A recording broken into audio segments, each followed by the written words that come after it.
Hello everybody and welcome to Forever Motorsports here. We've just finished Singapore FP3. This is the review for it. Reese, what a session we just had there. Carlos Sainz topping the charts there. Yes, a very, very interesting session there with, as you say, Carlos Sainz topping that FP3 session. Certainly being very, very exciting to see what's happening in terms of that qualifying session later this afternoon. A bit of an unknown as to what's going to happen because there are there are four different constructors all in contention at the moment. We had Ferrari in P1, Mercedes in P2, McLaren in P3, and Red Bull in P4. It is going to be all to fight for later this afternoon. Yeah, indeed. So let's just go through the top 20 there that we had from FP3, the last practice session before qualifying, which is this stream. So do not go anywhere. Be sure to like the video and subscribe to the channel. We'll have that later for you. So going from the bottom, Logan Sargent, unfortunately, right at the bottom there in 20th. Zhou and Bottas in those Alfa Romeos, 19th and 18th. Alex Albon in 17th. Not looking good for Williams or for Alfa Romeo so far. Lawson in 16th, unfortunately. Not as quick as his teammate, who's all the way up in 10th. 15th is Gasly. 14th, Stroll. 13th, Alonso. Very disappointing from those Aston Martins. Hopefully, they'll find a lot more pace in qualifying later. Ocon is in 12th. Magnussen, 11th. That rounds off our bottom 10. Reese, our top 10. Our top 10 are made up of Yuki Tsunoda having a good day out there ahead of his rookie teammate Liam Lawson. Hülkenberg then P9, Sergio Perez P8, quite far off the pace of his teammate Max Verstappen. He's not so happy with the pointiness of the car as well as the amount of oversteer it gives, so that's why he's struggling a little bit in terms of his pace. Hopefully they can make some setup changes before qualifying and Park Ferme kicks in. Oscar Piastri then in P7, he's finding some more confidence around this track and is getting into that top 10 now at least. Hamilton in P6, quite a way off of his teammate. We'd expect him to get a little bit higher in qualifying later on. Then we have Leclerc P5, Verstappen P4, Lando Norris then in P3, George Russell P2, and Carlos Sainz in P1. Yeah, so a great little session there. And I think the most interesting thing to note is the fact that Red Bull aren't looking across all the different factors as quick as they probably were hoping they would be. Qualifying pace is not as quick as Ferrari, and their race pace doesn't necessarily look as quick as Ferrari either. Though, notably, we did know that Aston Martin's race pace is looking good for this weekend, but their qualifying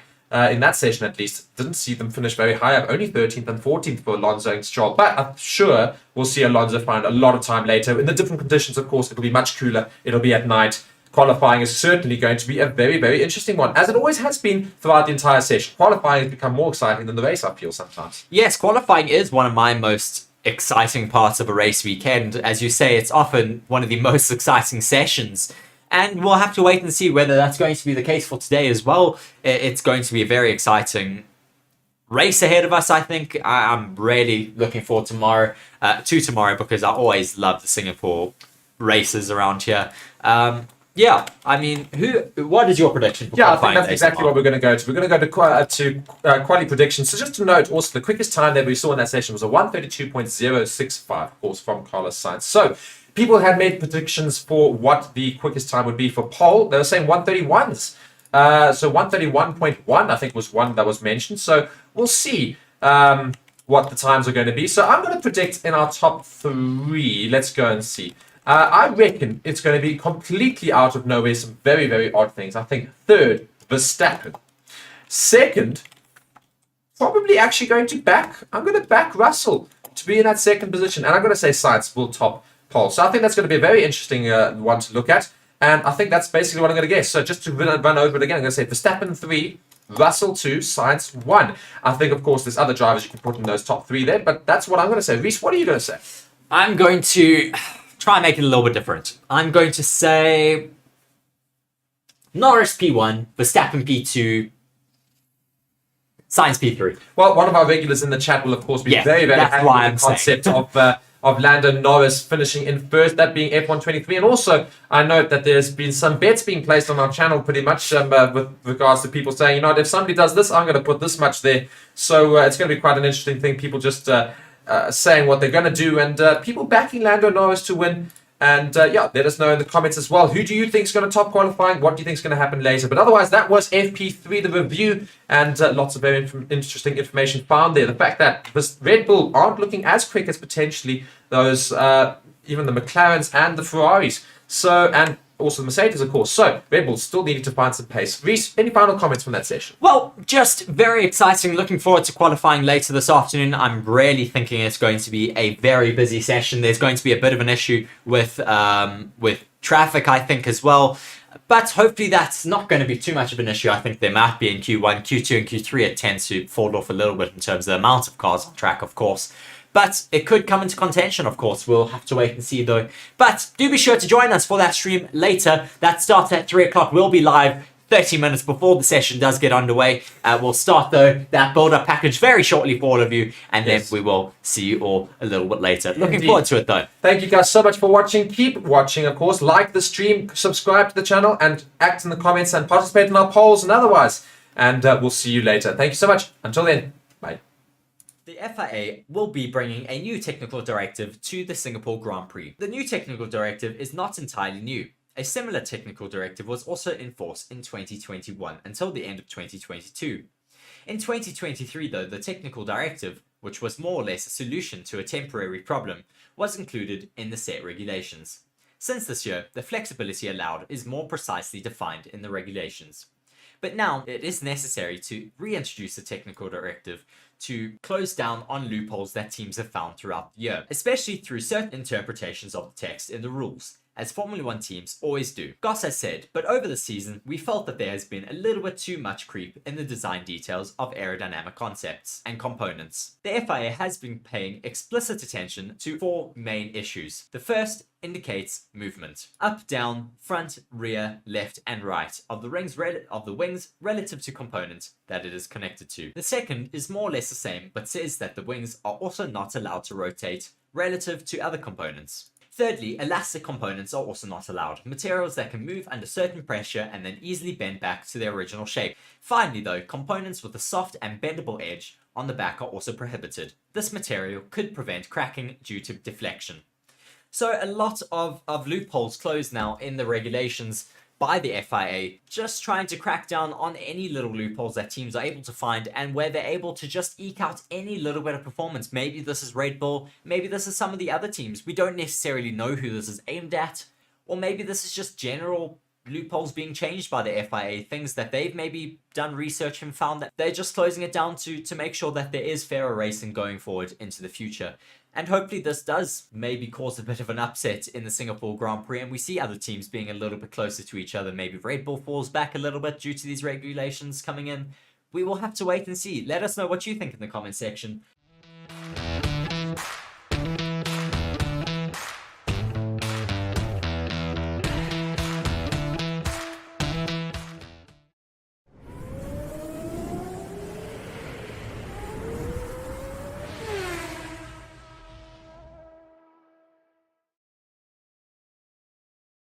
Hello and welcome to Forever Motorsports for another daily news video here in another race week. Very exciting once again to be in a race week, and nonetheless it is the Singapore Grand Prix race week, a very exciting one coming up this weekend.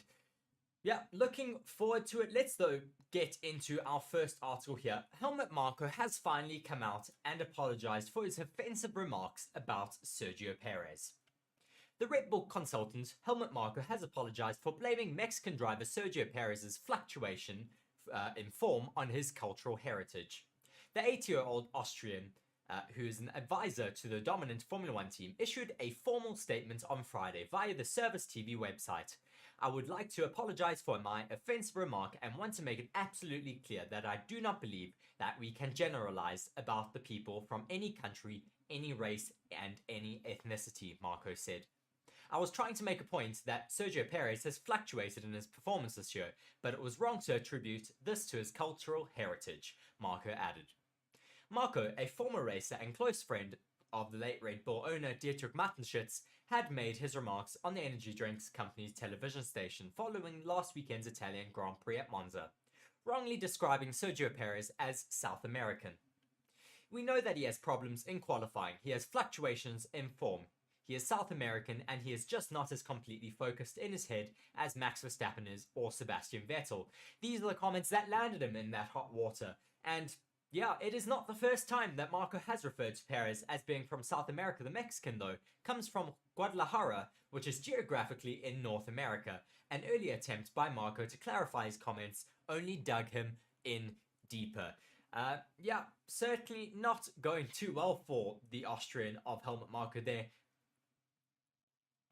With the Austrian news website OE24 reporting Marko as saying it wasn't meant that way. I meant that a Mexican has a different mentality than a German or a Dutchman, but who knows, maybe it is controlled. Yeah, and as I said, that landed him even hotter water. While Marko attends races in Red Bull Racing uniform, he reports to the energy drink company and is not an employee of the British-based Formula One champions, who had no media comment. Nevertheless, Marko's ill-advised comments have sparked an online backlash among fans and made headlines in Mexico. This cannot keep happening to Sergio Perez, declared motorsport website The Race on Friday. He deserves better than to have to grin and bear derogatory comments from a senior figure in Red Bull's Formula One organization. The way Helmut Marko talks about him needs to stop. I certainly agree with this. Yeah, a lot of people having a lot of backlash over Helmut Marko's comments, and then continuing with this feed, with this comment here, the Red Bull Racing daily feed on social media site X, formerly known as Twitter, commended Marko's comments in a statement to its 35,000 followers. Such comments will not be tolerated. A racial stereotype was used to criticize his performance, which is absolutely disgraceful and inexcusable, it said. Perez joined Red Bull in 2021 with the team looking for a solid driver to support Dutch teammate Max Verstappen, who is now heading to his third world title, with Germany's Vettel having won 4 world titles for Red Bull from 2010 to 2013. The Mexican has won 6 races, 2 of them this season, and has a contract until 2024. He is second overall in the championship, but is 145 points behind his teammate Max Verstappen right now, and his future in the team is kind of unknown at this moment. Marko did compliment Perez for finishing second in Italy last weekend, a race that handed Verstappen a 10th victory in a row. He has had a very good race, overtaking 3 drivers in George Russell and the Ferraris, which was not easy, said the Austrian. Yeah, well, glad that Helmut Marko has finally come out and apologized for his derogatory comments against Sergio Perez, and glad that he has finally come out and done all of that. Moving on, though, to our next article, staying on the topic of Red Bull, though, Sebastian Vettel has been reunited with Red Bull's RB7 in their Nordschleife demonstration run. Sebastian Vettel was reunited with his 2011 title-winning Red Bull RB7 during this last weekend ahead of the annual 12-hour endurance race at the Nurburgring. The 4-time Formula One world champion took to the full 15.7-mile combined Nordschleife and Grand Prix track as part of Red Bull's Formula Nurburgring event, alongside a host of other high-profile drivers, riders, and vehicles, including David Coulthard in a 2012 RB8, which was originally set to be driven by Daniel Ricciardo. Until the Austrian was ruled out, of course, due to his broken wrist. Sebastian Vettel drove his RB7 on the run, one of 5 cars built by Red Bull for the 2011 season, and one of 4 currently in service as a running show car for Red Bull promotional events. Chassis number 1 was driven by Mark Webber at that year's Monaco Grand Prix. Just find where I was. But was not campaigned by Vettel himself, who drove chassis number 3 for the first 12 races of the season before moving to chassis number 5. Vettel said, "The sound was great. Fortunately, I still fit in the seat," Vettel said in an Instagram live video broadcast after he tested the car on Friday ahead of the event. "The feel for the car came back straight away, and it was fantastic. Obviously, the cars are a little bit smaller than they are now, but they are also a lot tighter and a lot more agile. I'm very proud of that. I haven't gotten fat yet. It was a lot of fun." The car was being run on synthetic carbon-neutral fuel, previously showcased by Vettel at the 2022 British Grand Prix with a 1992 Williams FW14B that he owns and at the Goodwood Festival of Speed this year with the Williams and a 1993 McLaren MP4-8, also from Vettel's own collection. I feel like I'm in a time capsule. Lots of memories come back, said Vettel. Everything fits together here today, including the fact that we now use synthetic, i.e. CO2 neutral fuels. Motorsport is my great passion and I want to preserve the sport. Fuels can be produced synthetically and serve as a substitute. This may not be the only solution, but it is part of the solution. It is important that we all realize that we have to do something, and the best thing that you can do is not feel any difference in the car. It's just as much fun. It was Vettel's first time driving the RB7 since November 2014, when he drove the car in a demonstration run in Dubai. While his and Coulthard's lap at the Nurburgring marked the first time in a decade that modern Formula 1 machinery has taken to the Nordschleife, which was last used for a Grand Prix in 1976. Michael Schumacher made his final public appearance driving in a Formula 1 car in 2013, when he took a 2011 W02 out ahead of that year's 24-hour of Nürburgring. In 2007, Nick Heidfeld drove a BMW Sauber F106 on the track as well. Also in attendance at Formula Nürburgring was Gerhard Berger, driving a 1995 Ferrari F12 T2. Ralf Schumacher in the Williams BMW FW25 that he won in the 2003 European Grand Prix, as well as a host of other cars as well. As Yuki Tsunoda, the AlphaTauri driver, driving a Honda NSX GT3. So a very, very massive lineup of drivers and cars there this past weekend at the Red Bull Nordschleife run. I mean, I would have loved to have been there. That must have been an incredible, incredible event to have been a part of, and an incredible event to have gone and watched. Mark there saying in the comment section that Vettel needs to come back to Formula 1. I completely agree, but unfortunately, I don't think we will get him back in the sport anytime soon, unfortunately. But glad to at least have seen him in a car this last weekend, and always glad to see that smile of Sebastian Vettel's back in a Formula 1 car and back under his iconic racing helmets. Moving on though to some highlights ahead of this weekend's Singapore Grand Prix. Big Singapore upgrades are set to fire Red Bull's new plan to life. Red Bull's dominant ground effect concept might yield more success as AlphaTauri's significant upgrades for Singapore are introduced. Since the start of the 2022 season, Red Bull's concept with their RB18 and RB19 has been the clear leader, as the Milton Keynes-based team have romped win after win, and are closing in on securing both titles once again this season. While there were plenty of different approaches taken by other teams at the start of the 2022 Converge, the Converge has been a key topic as rivals have abandoned their own concepts in order to switch to Red Bull's, or at least attempt to emulate as closely as possible. AlphaTauri are one of the teams that are set for a major concept change, with Red Bull's second team, AlphaTauri, having set out with their own design philosophy for the ground effect area, but unlike their senior team, have met with precious little success. While the Red Bull romp to the titles, their second team are currently last in the Constructors Championship and have scored just 3 points in 14 weekends of racing. AlphaTauri are set for a revolution in 2024, with a name change and new sponsors coming on board, while long-time team boss Franz Tost will retire and hand over the reins to new team boss Laurent Mekies and CEO Peter Bayer. Between now and the end of the season, AlphaTauri will also have to get used to a new car concept, with Bayer confirming to PlanetFormula1.com that they will converge on Red Bull's design philosophy, with a major upgrade coming to the AT04 at the Singapore Grand Prix this weekend. There are no quick gains, Bayer told Planet F1, about how AlphaTauri will work more closely with Red Bull going forward.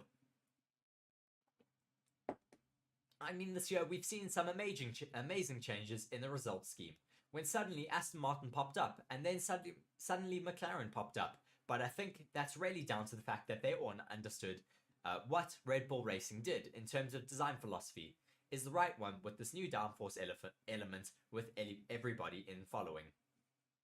We actually have a big upgrade coming for Singapore. which will follow the same philosophy, so everybody's closing in on that, and I think next year will be extremely close.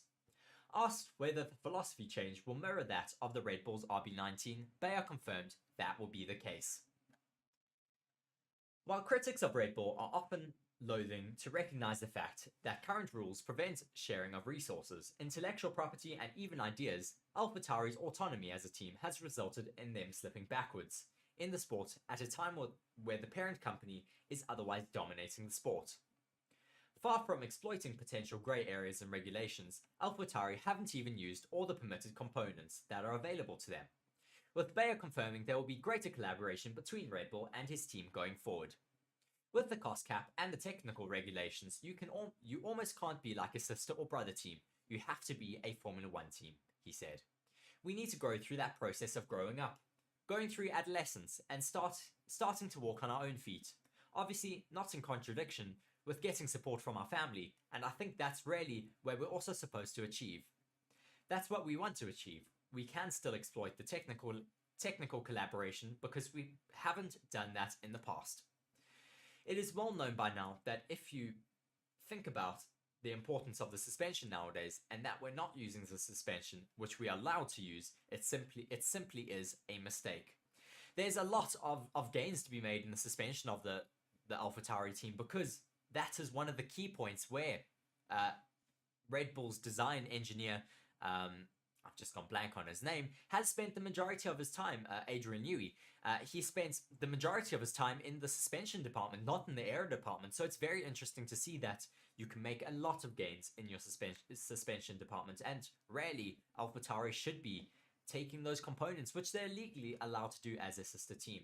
So very, very interesting going into the Singapore Grand Prix. Will we see the AlphaTauris making major gains? Let us know what you think in the comment section.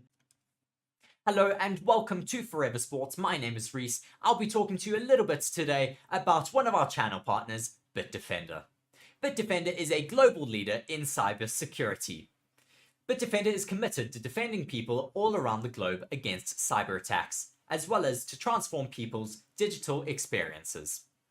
In the next 6 months, Forever Sports will be covering major tournaments such as the Rugby Championship, the Premier League, the remainder of the Formula 1 season, as well as embarking on the biggest Rugby World Cup YouTube campaign ever. To ensure that these are all a success, it is imperative that the Forever Sports channels and platforms remain uncompromised. And with Bitdefender, we can be assured that our cybersecurity needs are being taken care of. To read more on Bitdefender, please be sure to check the links in the description of our video. Once again, thank you very much to our partner, Bitdefender, for joining the channel. I've been Reese here on Forever Sports. Thank you very much. Moving on though from that article about the upgrades coming for AlphaTauri, we'll move on to another article about Red Bull. Red Bull's driver dilemma coming to head as Formula 1 star is set for a major career blow. Red Bull have 3 drivers on the books with strong arguments to race for AlphaTauri. Currently in contention they have Daniel Ricciardo, Yuki Tsunoda, or Liam Lawson.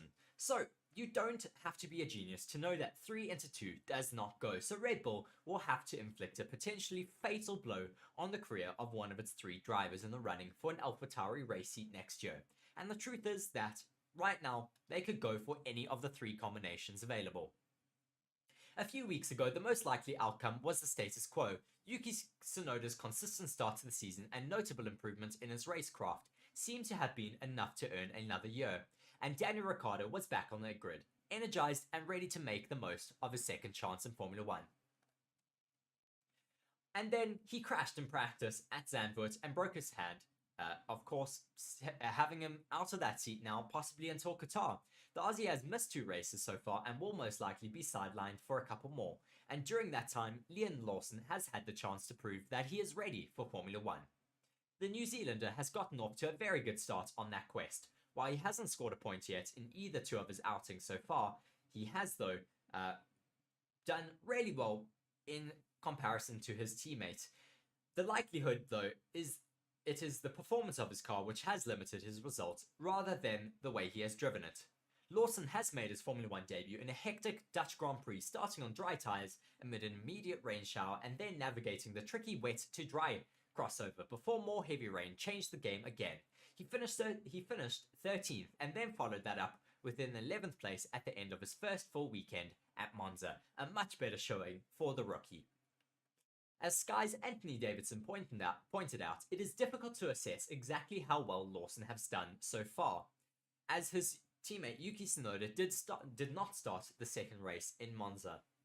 And F1's driver yardstick is always their teammate. So he did finish the race though ahead of the Japanese driver at Zandvoort, and by finishing 11th at Monza was only one place off of Tsunoda's best finish in 2023. So far, no one at Red Bull has had a bad word to say about Lawson. And he has 2 more races at least to make even more of an impression for the Red Bull execs, given that Ricciardo is unlikely to be given the green light to return in either Singapore or Japan. One thing's for sure though is that Daniel Ricciardo will be back at the end or before the end of this season. His current expected return date is for next month's Qatar Grand Prix, and Red Bull is committed to giving him the chance that was promised. Furthermore, Red Bull wants Lawson to complete his season in the Japanese Super Formula Series, with the last race weekend scheduled for October 28th to 29th. He is still in title contention, and if he is successful, will become one of just 2 non-Japanese champions in the last decade. The other being his fellow New Zealander, Nick Cassidy. The way he has driven both in Super Formula and in his short-notice Formula 1 appearances this year has thrust Lawson into real contention for a 2024 seat. The question, though, Red Bull must be answering is, have his performances been good enough to uproot either Tsunoda or Daniel Ricciardo on a permanent basis? And if they decide that answer is yes, then which one of these 2 drivers are getting the axe? Keeping Tsunoda fits more with AlphaTauri's philosophy of developing young drivers, but Ricciardo's experience may prove invaluable to the team, which is in the midst of a significant transition. All of them will feel hard done by if they become the one whose Formula 1 career is placed under serious threat. So a very, very interesting topic there, asking who is going to be that driver kicked out of contention for the AlphaTauri seat for possibly next season. Very, very interesting there. Who do you think is going to be in the running for that seat there? I'm going to end this poll here and ask you your opinions of who is going to take that second, or who is going to be the combination in that AlphaTauri seat for 2023. Who will be the driver?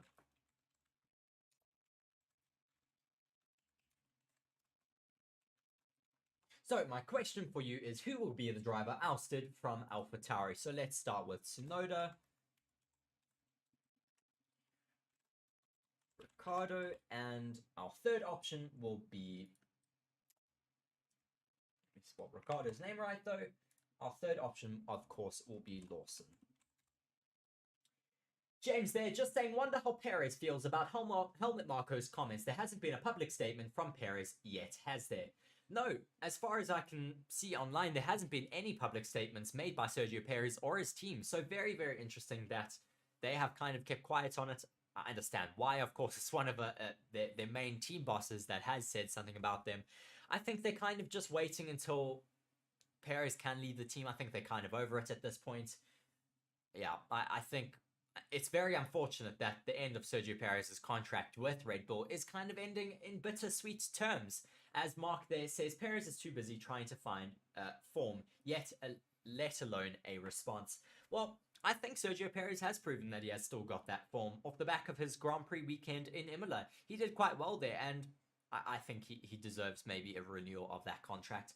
But we'll have to wait and see what they do next year.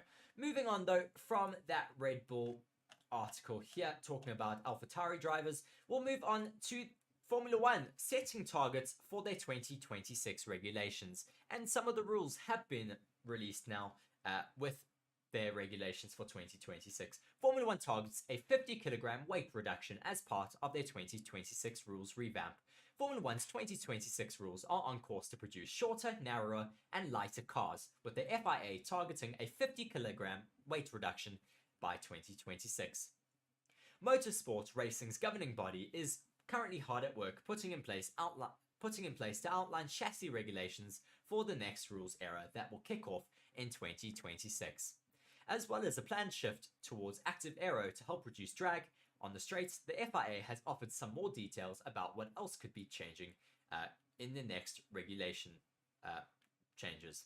Speaking in an exclusive interview with Autosports, Italian language sister site motorsport.com.it, the FIA's head of single seaters, Nicholas Tombasas, has said that the main shift will be in the size of the car.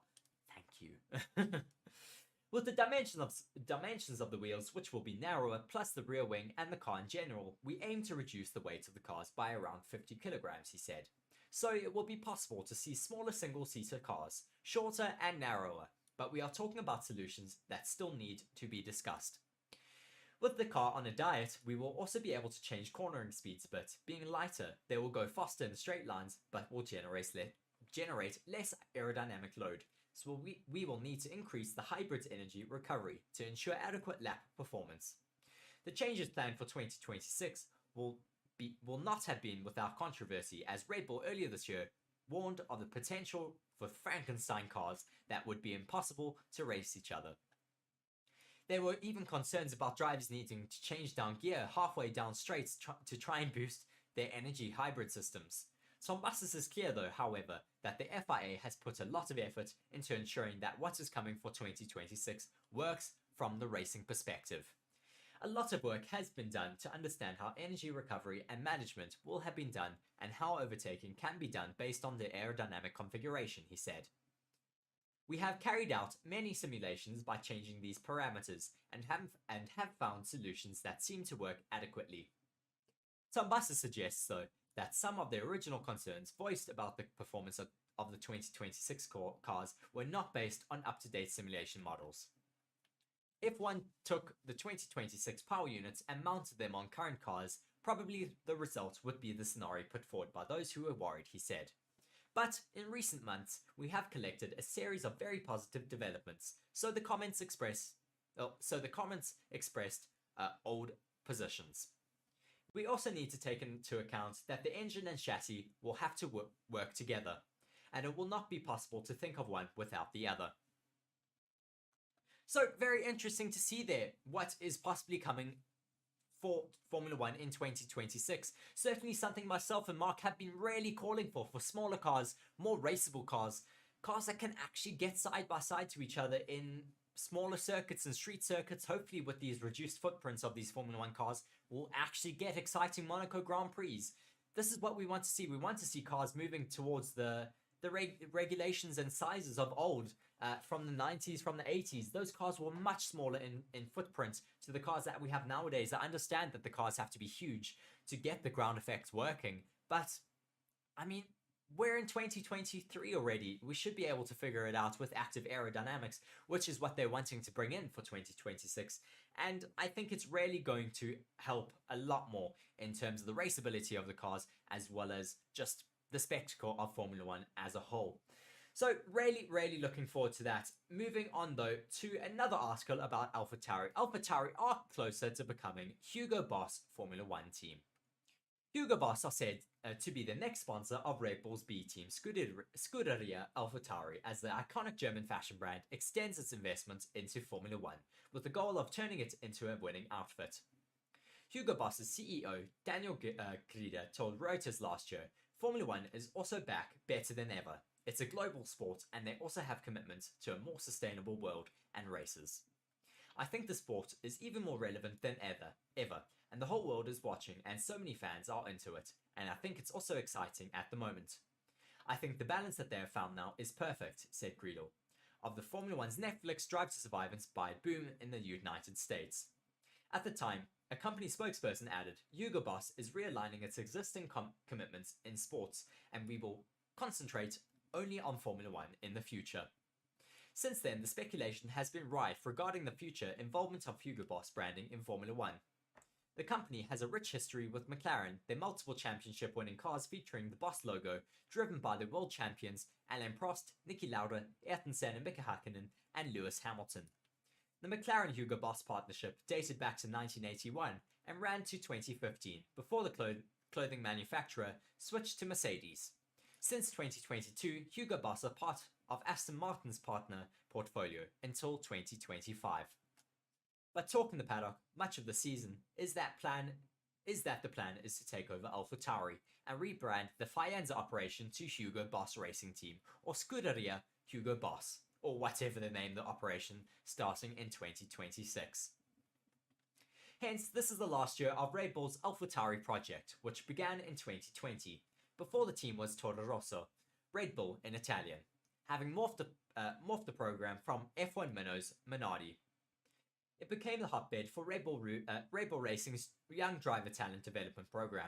The likes of Sebastian Vettel and Max Verstappen, among several drivers in Red Bull and Formula One, have made their way through the junior team.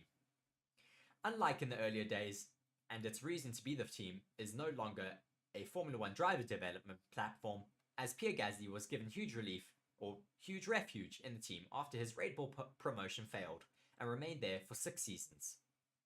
Eventually, Gasly departed, whereby they put in Nick de Vries, not from within their driver development pipeline, but also failed and was sent packing after 10 races. Yuki Tsunoda is on form in the other car for 3 seasons now, and is theoretically next in line to be promoted to Max Verstappen's teammate. Yeah, interesting though to see that there is the possibility of Hugo Boss coming to sponsor that second Red Bull team. I mean, it's been a massive talking point for the past few races, and I think we will have them coming into the sport, which is why we're seeing that promotion of all of these new CEOs and new team bosses in that AlphaTauri team at the moment. And I think that's why they're realigning themselves for 2024 to try and appeal more to the likes of Hugo Boss. I see we have Hayden there in the comment section there saying Helmut Marko forgets if it wasn't for Perez, Max wouldn't have won his first championship. I completely agree. And yeah, I agree that Sergio Perez does need to be appreciated more in that team, and certainly by Helmut Marko. Moving on though to another article here saying hidden mechanisms and concealed parts. What is triggering Formula One's Flexi-wing clampdown? The potential for hidden one-way mechanisms and movable parts concealed by rubber components have emerged as key driving forces behind the FIA's latest Formula One Flexi-wing clampdown.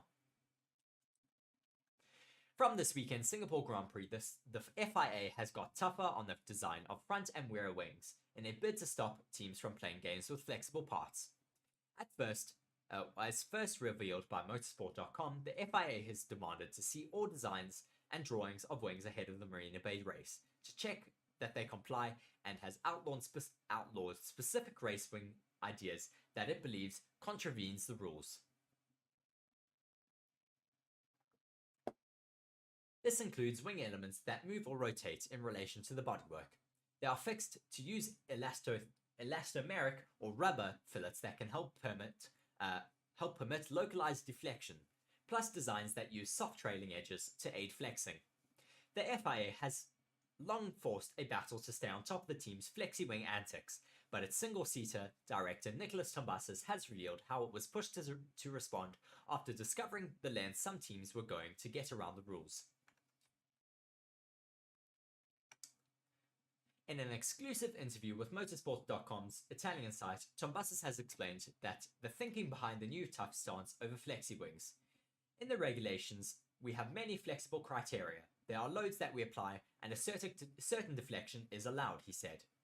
There are static tests that we do to check, and it is obvious that these tests are never perfect, because the direction of the test load you apply is always a bit different from the load that it has out on track, when it experiences genuine aerodynamic force.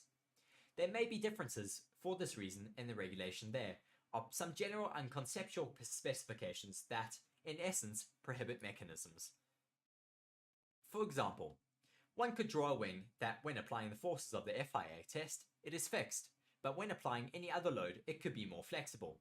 For this reason, we have been clarifying for years that mechanisms are not legal, and we have written several clarifications on what we consider a mechanism. Tombasas then suggested that a line has had to be drawn because of clever mechanisms that teams could use to get around the rules, which has included the use of designs hidden beneath rubber coverings.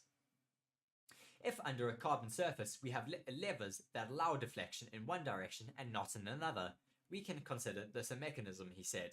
Another thing we have said in the past that is not acceptable when a component has relative motion against an adjacent element, sliding in a different direction from it. What happened recently, some teams have components adjacent to each other that have a fairly high movement but do not slide in tandem. Because these areas are covered with rubble material, we do not consider this acceptable, and for this reason, we have made a clarification. Massa suggests that the teams have been exploring this point with both individual front wing elements and the attachments with the nose. Furthermore, it has been inspecting the flexibility of lower wing components to the crash structure. The flexibility of upper wing elements has been policed thanks to the introduction of reference dots from the 2021 Azerbaijan Grand Prix. He added, we have observed some rotations and we have analysed them with the teams because we conduct some examinations. At the track, we will open up their components to see what's underneath, or we will look at their drawings in CAD to better understand how their various elements work. Asked if this was done in collaborations with teams, Massa said, it's not that they want to, but they have to. Lately, we have seen drawings in which things were exaggerated. The trend was evident. So then we had intervened with a more severe clarification. So the FIA always going to try and get rid of ways that teams are going around the rules in 2022 and 2023 and going forward, because they want to allow teams to race more closely. We don't want teams finding little loopholes in the rules that allow them to make gains and just run away. Hopefully this is maybe finding where the Red Bulls are maybe finding a lot of pace this year, and maybe these clarifications are just going to rein them in a little bit more. We'll have to wait and see though what does happen in the Singapore Grand Prix.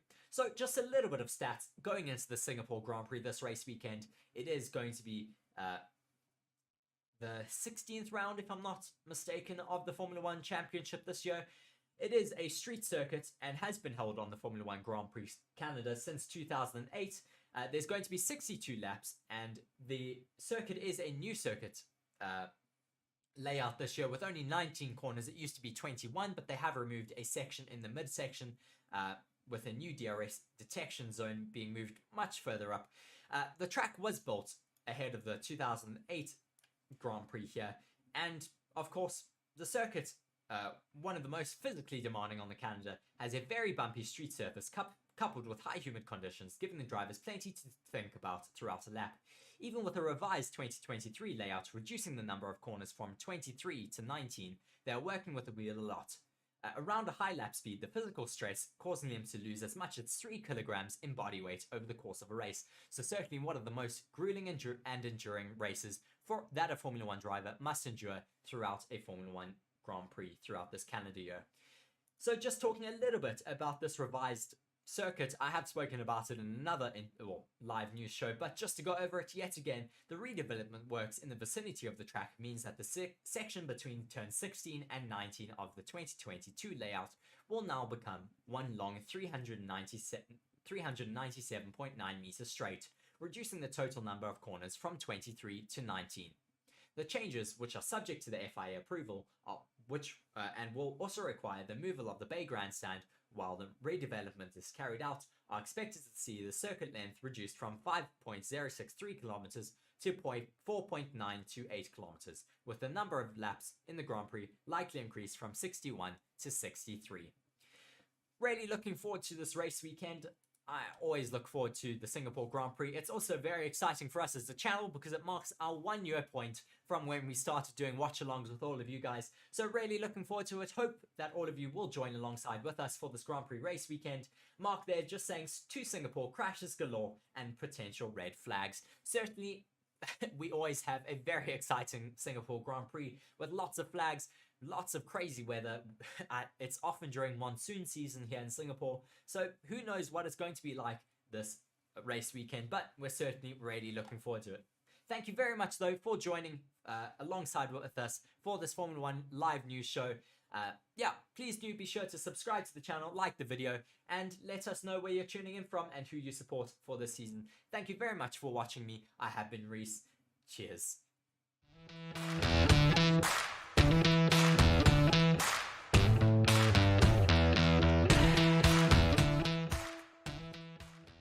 Ex-Ferrari team manager slams Formula 1 teams over Max Verstappen. Red Bull are just 8 victories away from going the entire 2023 Formula 1 season unbeaten.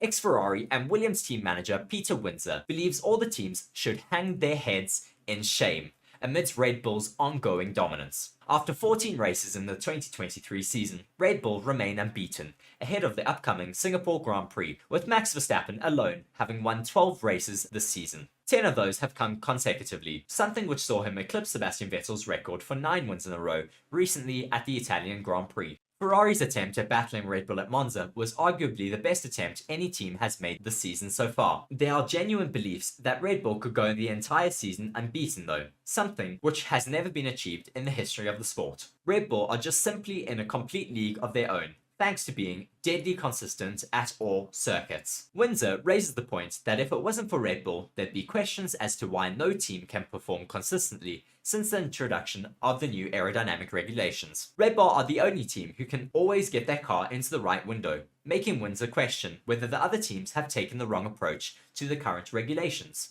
If that isn't the case, then Windsor wonders if some teams have hired the wrong people. The way the regulations have been drawn up for these cars, the way 9 of the 10 teams have approached it, we're now in 2023. They've had 3 years of working with this thing, and they still can't get the cars to work properly and consistently over a season, Windsor said during a YouTube stream. If it wasn't for Red Bull, you'd have to be saying, there's something wrong here. All these incredible Formula 1 teams, with their sophisticated technology, cannot get this thing to work on a consistent basis. But Red Bull are showing that it is possible, and therefore all the other teams have got the wrong approach. Either the wrong approach to hiring the people they're using to do the analysis and to design the cars, or they're unable to put what could very well be a very good aerodynamic package into practical use because there are so many new variables that have risen because of the budget gap, because of the limitation on CFD design, and because of all the other stuff that comes with that, including the sprint race format. Given off all those constraints, Red Bull have shown that it is possible to still do a great racing car consistently, from one race to the other. So long as Red Bull are showing that, everybody else needs to hang their head in shame, I think. Very, very interesting to see that Peter Windsor does believe that the other teams have just dropped the ball in terms of the new regulations. I'd love to know what all of your ideas and comments are on that.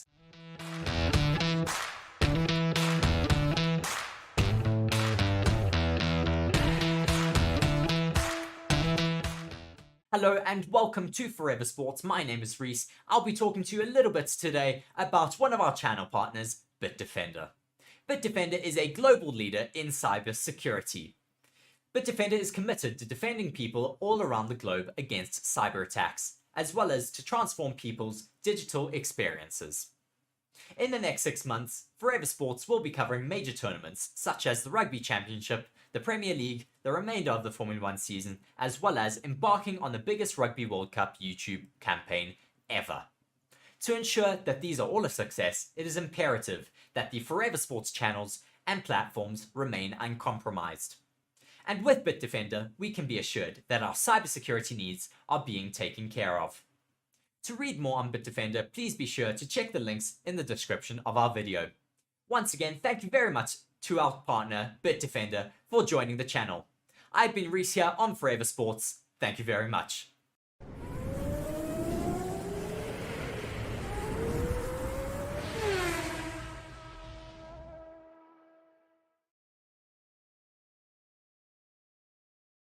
Hello and welcome to Forever Motorsports, here for another daily live news video.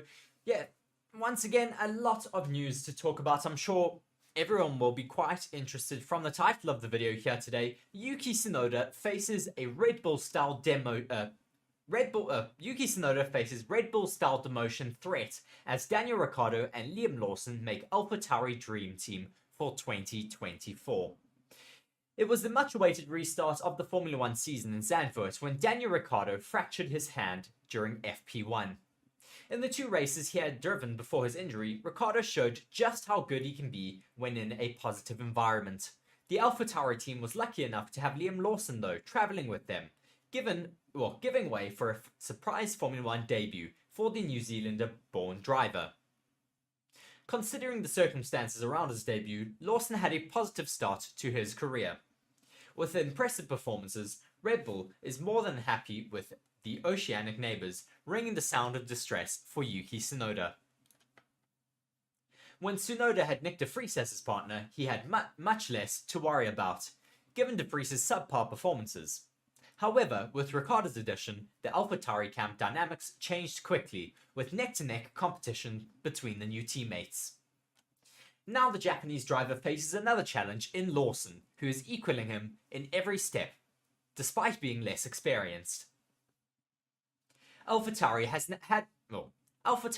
had 4 drivers this season, which is more than the points they currently have in the Drivers' Championship. Despite Tsunoda being the only driver to bring in points in the team, Lawson and Ricciardo's short stints have had a heavy impact on the team, with the recent results even giving room for rumours of the duo being the preferred driver lineup for AlphaTauri in 2024.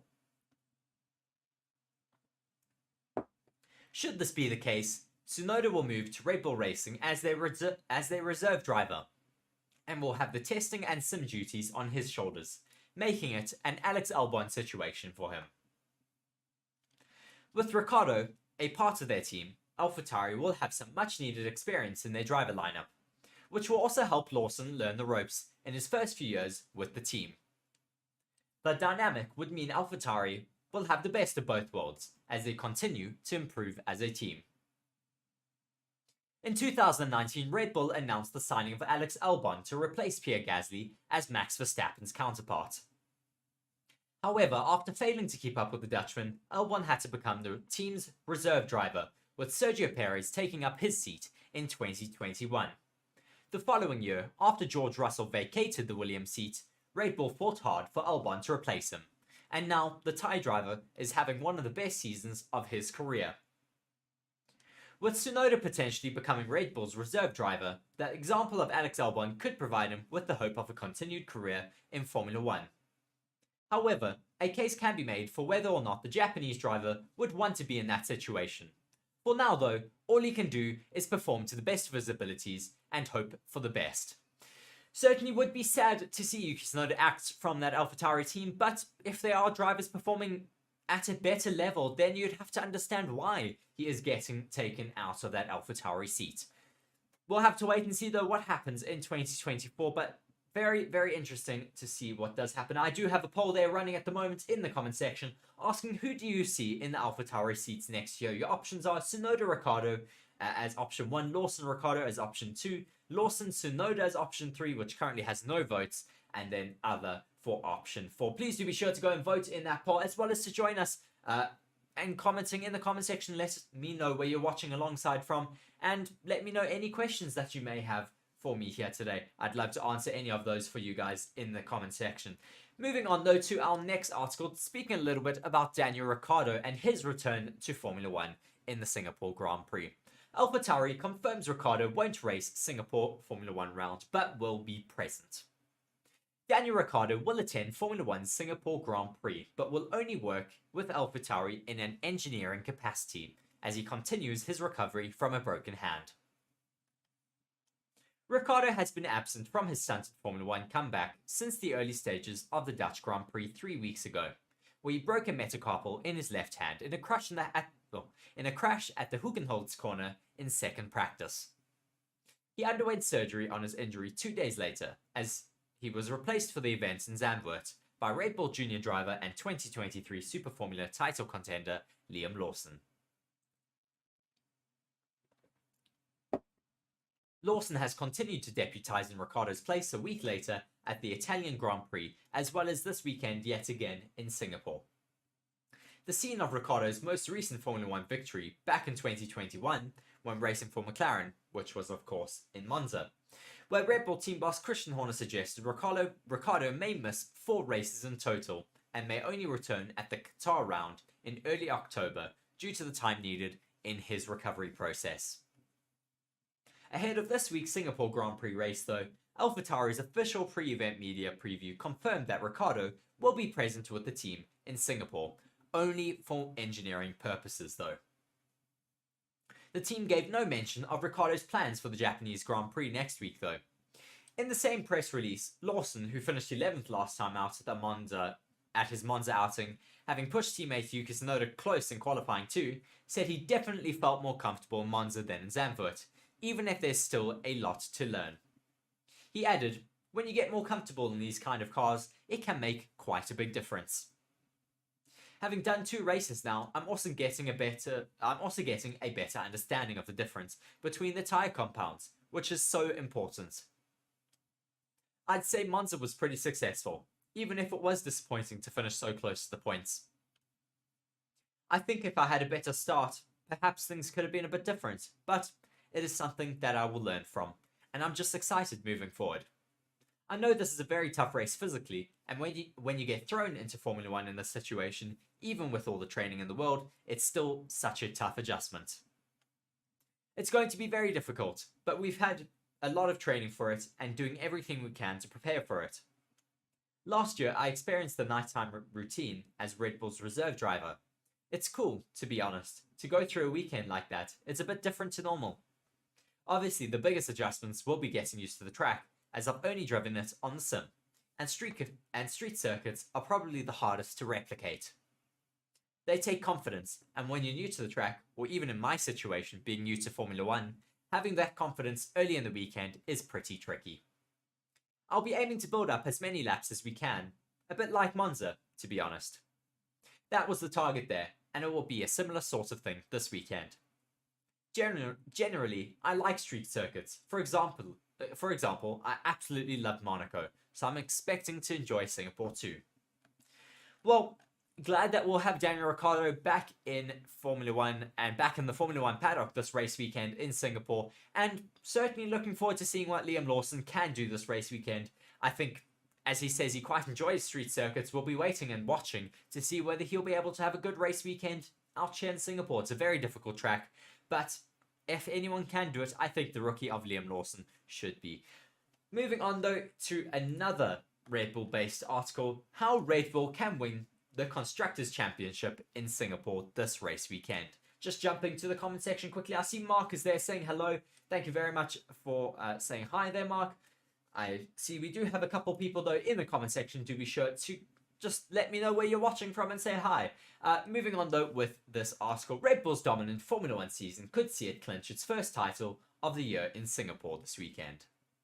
For the first time this season, Red Bull can walk away from a race weekend with the Constructors' Championship clinched. The Singapore Grand Prix hosts the 15th round of the current campaign, with the Marina Bay circuit offering a unique challenge to the drivers. Red Bull is currently enjoying a dominant campaign, with having won 14 races so far. 12 of those victories have gone the way of Max Verstappen, who is currently streaking towards his 3rd Formula 1 title. Verstappen's highly impressive campaign has seen the Dutchman claim the last 10 race victories, setting a new record for the most consecutive wins in Formula 1 history. However, he is yet to triumph in Singapore. Red Bull also holds the record for the most wins by a team in a row, with its Monza victory increasing its tally to 15, stretching back to last year's season finale at the Abu Dhabi Grand Prix. Currently, Red Bull holds a sizable lead over Mercedes in the Constructors' Championship, with the German manufacturer a mammoth 310 points behind them. After the Singapore Grand Prix, there will be 353 points left on the Constructors' table across the remaining races of the season. It means that Red Bull must outscore Mercedes by 43 points to secure its first back-to-back titles since 2012 to 2013. The only way to do this is for Verstappen and Sergio Perez to finish a 1-2 to earn 44 points, with Mercedes not scoring a single point. Alternatively, should a Mercedes finish in 10th place and take 1 point, Red Bull would also need the fastest lap bonus point, in addition to a 1-2 to wrap up its 6th Constructors' crown. So highly unlikely that could happen this race weekend, but it is still a possible statistic for the Singapore Grand Prix that Red Bull could take their 2nd back-to-back championship. We'll see what happens though. Moving on though to Toto Wolff. Wolff has claimed Hamilton lost the 2021 championship over a targeted Formula 1 rule change. Mercedes team principal Toto Wolff has claimed that Lewis Hamilton lost the Drivers' Championship in the 2021 season due to an F1 regulation change which targeted the silver arrows. After a standout 2022 season or 2020 season where the Silver Arrows dominated the competition, Lewis Hamilton finished 124 points ahead of his teammate Valtteri Bottas, on 347 points to equal Michael Schumacher's record for the most world championships. Speaking to Sky Sports, Wolff claimed Formula 1 altered the regulations in order to help their opponents close the gap. 2020 had been a super dominant year for us, said the Austrian CEO. I think it was the best car we've ever had. Then, towards the end of the season, they changed the regulations by cutting the floor, and that was to stop us. Hello and welcome to Forever Sports. My name is Reese. I'll be talking to you a little bit today about one of our channel partners, Bitdefender. Bitdefender is a global leader in cyber security. Bitdefender is committed to defending people all around the globe against cyber attacks, as well as to transform people's digital experiences. In the next 6 months, Forever Sports will be covering major tournaments such as the Rugby Championship, the Premier League, the remainder of the Formula 1 season, as well as embarking on the biggest Rugby World Cup YouTube campaign ever. To ensure that these are all a success, it is imperative that the Forever Sports channels and platforms remain uncompromised. And with Bitdefender, we can be assured that our cybersecurity needs are being taken care of. To read more on Bitdefender, please be sure to check the links in the description of our video. Once again, thank you very much to our partner, Bitdefender, for joining the channel. I've been Reese here on Forever Sports. Thank you very much.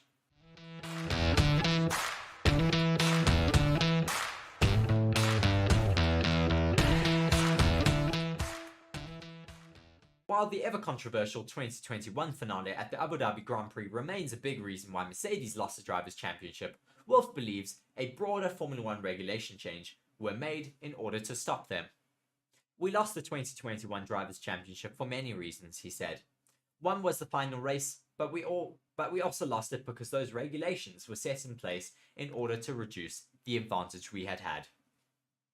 Mercedes faced fierce competition from Red Bull throughout the 2021 season, and Wolff believes that regulatory changes played a crucial role in resetting the competitive landscape. We saw the results in 2021. We were not as competitive as Red Bull was, he said. But at Silverstone, we unlocked more potential of the car and got ourselves back in the championship.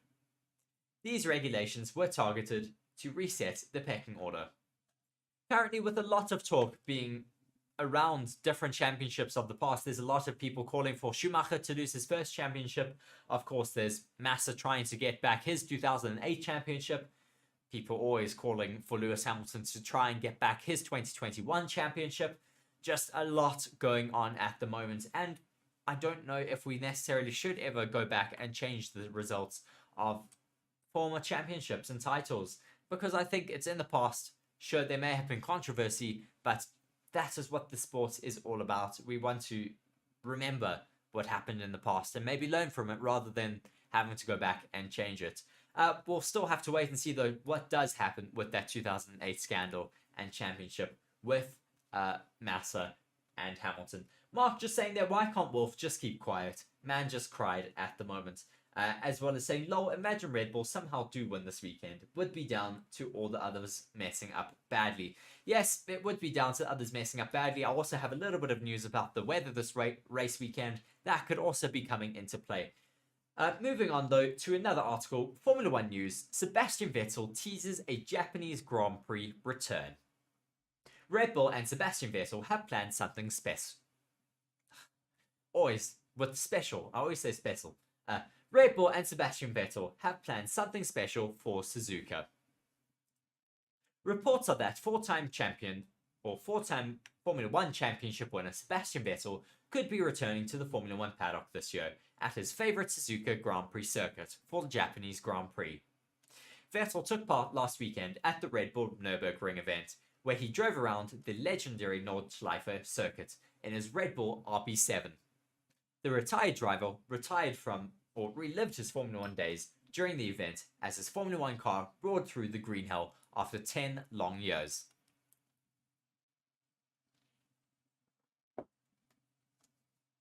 After the event, he revealed that the motive to participate in it was to inspire people to have fun in a more responsible way. His initiative, called Race Without Trace, aims to raise awareness of the benefits of sustainable fuels. Suzuka is a circuit that Vettel has a soft corner for, and he seems to have mastered it well, as he had won his second title there in 2011. Not only that, but during his run with Red Bull, Vettel won all 4 races in Suzuka from 2009 to 2012. After announcing his retirement last year, Vettel revealed that if he was given the chance to race in Suzuka again, he would seriously consider the opportunity as a once-off comeback to Formula 1. From the looks of it, Red Bull seems to have paid attention to his words, as the 36-year-old is all set to be with the team in Suzuka. Although he was racing for Aston Martin in the last season of his career in Formula 1, from a recent tweet with Red Bull Racing Daily on X, it looks like the Milton Keynes-based outfit and Vettel have an event planned at Suzuka. Fans could expect some high-speed drama at the event, with Vettel most probably racing around the circuit in his RB7 Formula 1 car. But the nature of the event still remains a mystery. On the Red Bull Racing Daily Twitter or X page, they had a tweet that said Sebastian Vettel and Formula 1 are planning something for the Japanese Grand Prix. He has also revealed that he is also a little nervous about the planned special event in Japan. The news broke out after Vettel revealed to a reporter from Sports Show that there would be a special event in Japan that he was a little nervous about. However, the details of the event have been kept a secret, maybe to surprise the fans. I'm not sure if his presence at Suzuka would be solely for the promotion of his initiative, and is Vettel planning a Formula 1 comeback anytime soon? Only time will tell. I'd love to get Sebastian Vettel back in Formula 1 in the future. He is only 36 years old. He's younger than Lewis Hamilton. He's younger than, of course, Fernando Alonso. I'd love to see him back in the sport. It would be a great addition I'd love to see him maybe in Audi having Mick Schumacher and Sebastian Vettel. Could you imagine? That would be a phenomenal driver lineup. Moving on though to our final 4 articles now of the day, McLaren have revealed a special stealth mode car livery for the Singapore and Japanese races. McLaren will use a new livery design at the upcoming back-to-back Grand Prix weekends in Singapore and Japan, as the team continue to celebrate their 60th birthday year on and off the track. Lando Norris and Oscar Piastri will contest 2 races with what has been described as a stealth mode scheme, switching McLaren's usual colorway and augmenting black against the car's classic papaya trim. The livery has been co-designed by McLaren and OKX, a Web3 technology company and official partner of the working squad, representing how both brands strive for excellence while embracing change and innovation. Alongside the livery, a limited edition t-shirt will be made available throughout the McLaren store, and a limited giveaway for attendees of the Token 2049, the Web3 conference taking place in Singapore prior to the race. OKX will also be hosting a McLaren-themed fan zone in Singapore from Thursday, September 14th to Sunday, September 17th, featuring a stealth mode show car, racing simulators, giveaways, and special guests over the weekend. Very exciting. I always enjoy seeing different and exciting different stealth and different liveries on these cars this year. I've really enjoyed the different liveries that McLaren have done. I think this is their 4th of the year. There was the triple crown livery that they revealed close to the year. There's been their normal livery, there's been the chrome livery, and now this livery. So yes, that is the 4th livery for McLaren this year. Very exciting. Glad to see that they are changing things up a little bit and just making things a little bit more exciting for the fans this year. I think their car could be quite fast with this edition because, they're taking off a lot of paint, so their cars are ever so slightly lighter, and we'll have to wait and see whether they're going to be quite competitive in Singapore this race weekend. I'm certainly hoping they are going to be. Marksbox saying there in the comment section, only if that McLaren livery didn't have the Google wheels. I agree. Also saying there, Vettel coming back at his favourite track. Very exciting for Sebastian Vettel, of course. Moving on though to our weather prediction for this Grand Prix race weekend, 2023 Formula 1 Singapore Grand Prix weather forecast. After a dry weekend at Monza last time out, will rain return for the round at Singapore? This weekend, the Marina Bay circuit plays host to the Singapore Grand Prix, the 15th round of the current Formula 1 campaign. After the first completely dry weekend for some time, the last time out at Monza, rain could return for the Singapore event and add a further challenge for the drivers. Singapore has a tropical climate, which makes it hot and humid all year round. The daily maximum temperature is between 30 and 34 degrees Celsius, and at night it rarely gets colder than 25 degrees Celsius. Daily showers are common, and there's sometimes the threat of thunderstorms in the area. According to our friends at weareonline.com, Friday practice is expected to be dry. The chance of showers, though, is small, resting at around 20%, and the temperature will rise to around 33 degrees Celsius at the hottest time of the day.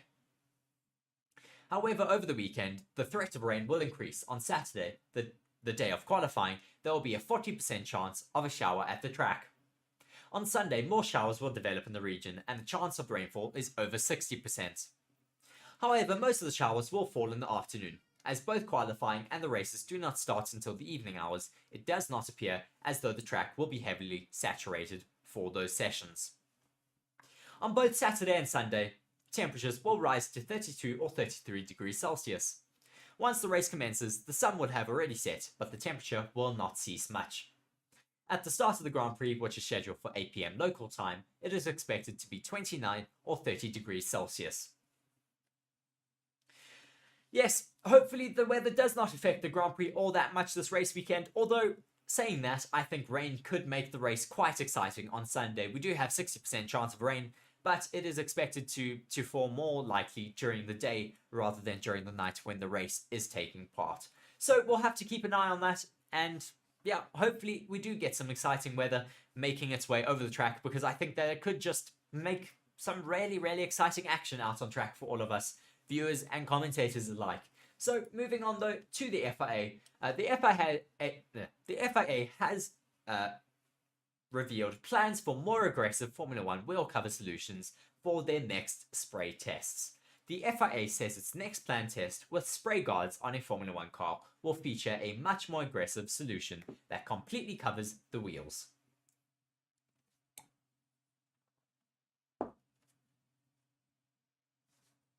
A first trial of an idea in Silverstone in July did not yield the results hoped for, with the wheel fairings used only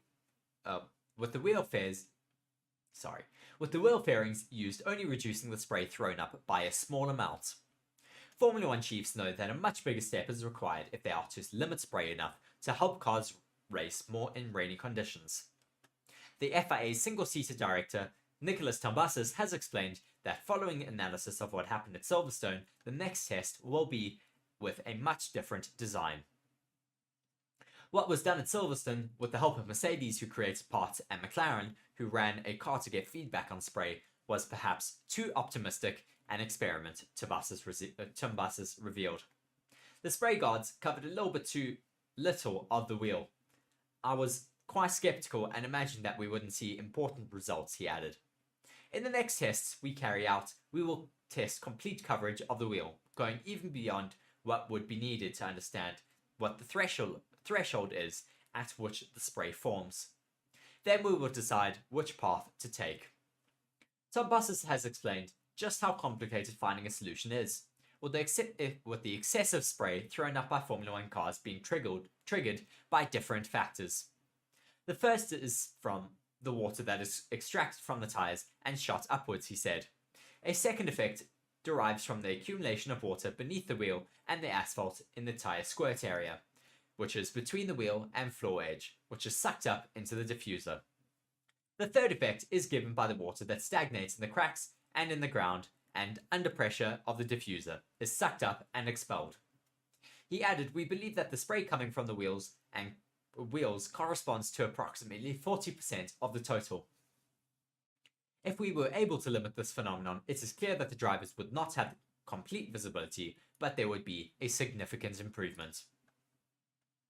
Tombazis had said the FIA has been looking at tools used by road car industry to simulate wet weather conditions when it comes to ensuring safety. "We have done some simulations, and they are tools that are often used in the production car industry, for example checking visibility for rear view mirrors, but these tools must be calibrated well to have a good correlation. The car manufacturers carry out very extensive calibration, as they do not have testing restrictions and do not have to deal with an FIA, which imposes constraints. They can act freely. We do not have the possibility to carry out frequent tests, so with limited activities, it is not easy to find the right calibrations. The deterioration can vary greatly, he said. In some configurations we tried, it was almost zero, while in the most extreme solutions we tested in the tunnel, we saw a loss of up to 80 points, which can be worth 2 or 3 seconds in lap time. But honestly, we don't really care about the performance threshold, although the teams are definitely watching it. In the Silverstone test, the solution tested had the lowest possible aerodynamic impact. Formula 1 CEO Stefano Domenicali suggested recently that that one other idea being looked at to reduce the spray was in relation to limiting the amount of water thrown up by the diffuser. Some cover could be possible, but Tombazis has ruled out interfering with specific design aspects in the tyre squirt area. It will take a lot of work from the teams, he said. Ideally, we would like to intervene with a solution that is put on and taken off only when there is a wet monsoon, which is perhaps once or twice a year. We prefer not to have to touch the machines. Other ideas may possibly be developed for the 2026 regulations. So very interesting to see there what is happening in terms of the teams developing these, or the FIA developing these solutions for the spray that is thrown up by the cars in really wet weather conditions. Hopefully they're able to come up with a solution that does help reduce the spray from the cars, because it does really limit the amount of racing that we can do in certain track conditions when it is too wet out there. Moving on though to our final article for you guys here today. Sergio Perez admits he needs to be very strong mentally to survive at Red Bull. Sergio Perez has admitted that any driver who is a Red Bull teammate to Max Verstappen cannot hope to survive without possessing great mental strength. After Pierre Gasly and Alex Albon struggled to contend with the performance level of Verstappen, Perez was next to give it a shot, as Red Bull brought him in ahead of the 2021 campaign. But even Perez, the highly regarded Formula 1 veteran, has had his lows alongside Verstappen. Arguably, the lowest of lows coming in this Formula 1 2023 season, as his targeted title challenge fell apart as his performance fell off a cliff. The Mexican racer has begun to steady the ship in recent rounds, making the podium 3 times over the past 4 races, having withstood a torrent of speculation over his Red Bull future. The team repeatedly affirming that their commitment to Perez until the end of 2024 at least, and have been asked by Autosport what it is like to be a Red Bull driver in that seat next to Max Verstappen. Perez replied, "It is tough, but if you want to drive for Red Bull, you have to live with it and be very strong mentally to survive it. We all have to appreciate what Max is doing, the level at which he is driving at the moment. It is extremely high. To give 100% every weekend, no matter what the conditions are. When you're his teammate, it is hard to digest." But while the results have picked up for Perez, there is still an alarming performance gap, which has opened up between he and Verstappen. Mercedes boss Toto Wolff called it a bizarre moment when Perez qualified 1.3 seconds slower than Verstappen at the Dutch Grand Prix, while last time out at Monza, Verstappen was almost 4 tenths faster than his teammate, come to end of qualifying, while on race day, Perez fought back against the Ferraris to score a Red Bull 1-2 podium. Verstappen claimed victory for a record-breaking 10th Grand Prix victory in a row, and as for where Verstappen is finding so much time over Perez in the same car, Perez suggested mainly in the fast corners, but there is no clear pattern. Then put him that Verstappen has no issues with oversteer, but he does. Perez replied, "Let's put it in this way. When the car tends to oversteer, the distance between us increases. The other way around, I'm much closer." Verstappen is now marching towards his 3rd World Championship in as many seasons, with his lead over Perez standing at 145 points, meaning P2 is now the best that Perez realistically can do. Still, that would satisfy Red Bull. the team has yet to experience a 1-2 finish in the driver's standings.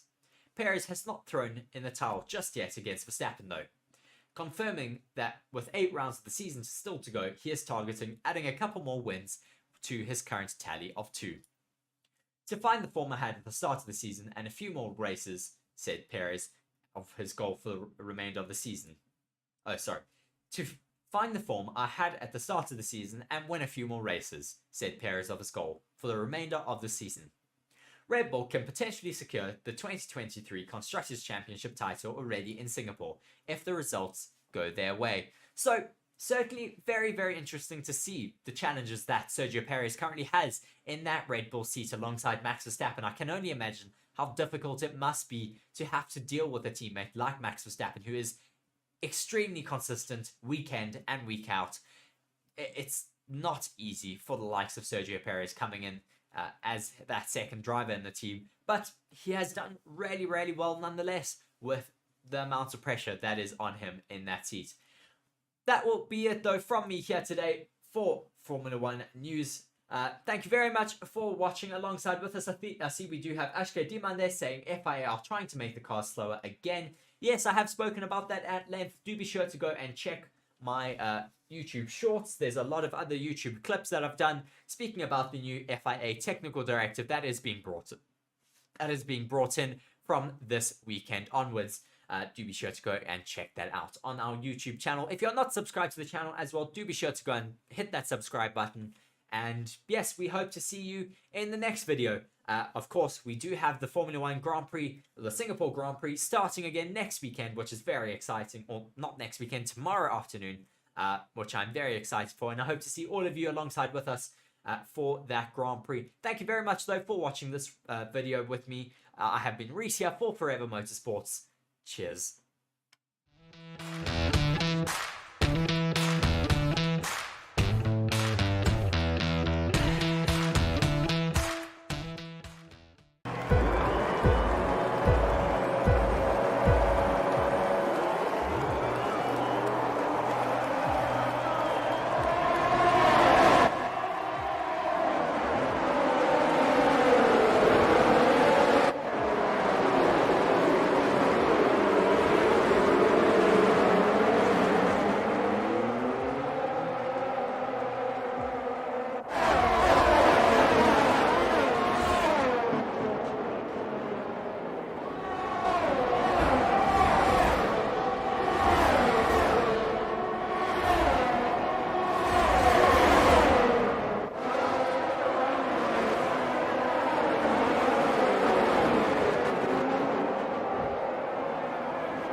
Hello and welcome to Forever Motorsports for the review of the Singapore Grand Prix free practice 1. And what a session that was there, Mark.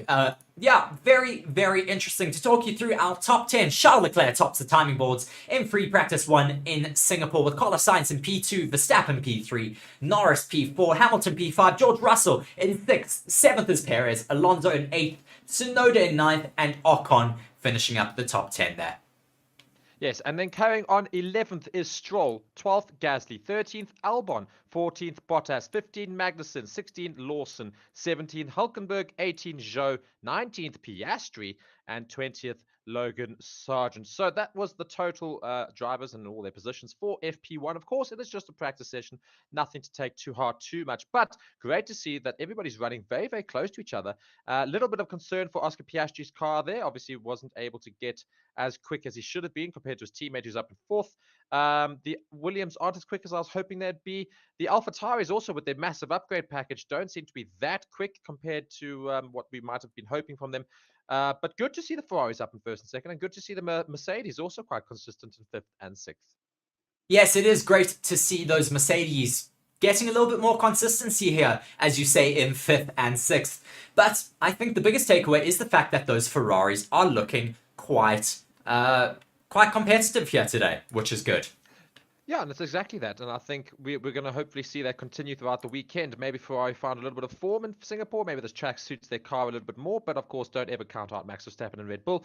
I'm sure we'll see them come back very, very strong. Can any of them stop Max Verstappen winning an 11th in a row? Reese, from what you've seen in this first practice, would you say anybody could?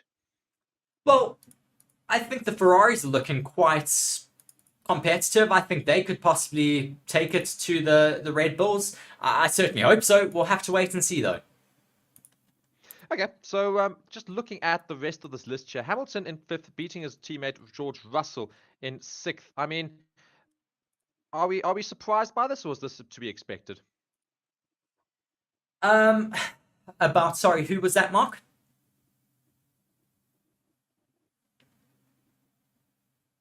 Hamilton beating out his teammate Russell. Well, I think that's to be expected. I think that George Russell hasn't had the upper hand over his teammate this year. I think it certainly has been Lewis Hamilton's car this year. It's been supporting him. It's been suiting him a lot better than George Russell, that's for sure.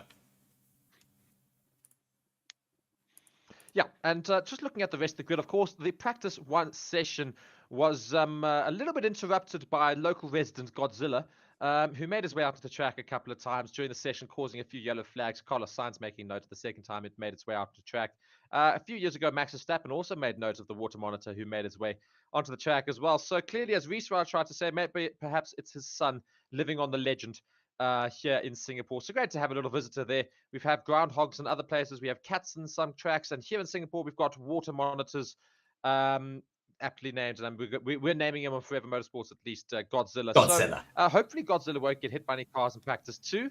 But I think it's certainly going to have to be something that might get in the way of qualifying maybe even tomorrow. And that could cause a little bit of an issue for some of the drivers on their fast lap attempts.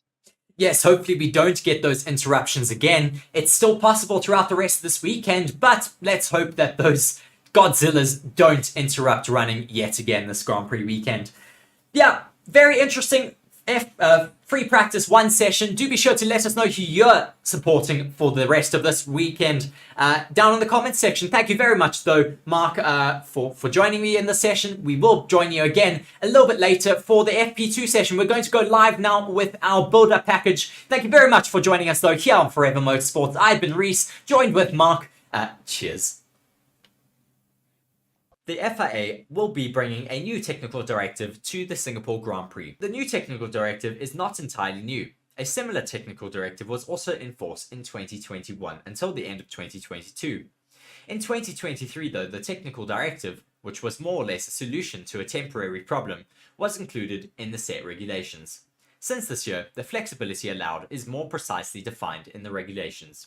But now it is necessary to reintroduce the technical directive to close down on loopholes that teams have found throughout the year, especially through certain interpretations of the text in the rules. as Formula 1 teams always do. Goss has said, but over the season, we felt that there has been a little bit too much creep in the design details of aerodynamic concepts and components. The FIA has been paying explicit attention to 4 main issues. The first indicates movement. Up, down, front, rear, left, and right of the wings relative to component that it is connected to. The second is more or less the same, but says that the wings are also not allowed to rotate relative to other components. Thirdly, elastic components are also not allowed. Materials that can move under certain pressure and then easily bend back to their original shape. Finally though, components with a soft and bendable edge on the back are also prohibited. This material could prevent cracking due to deflection.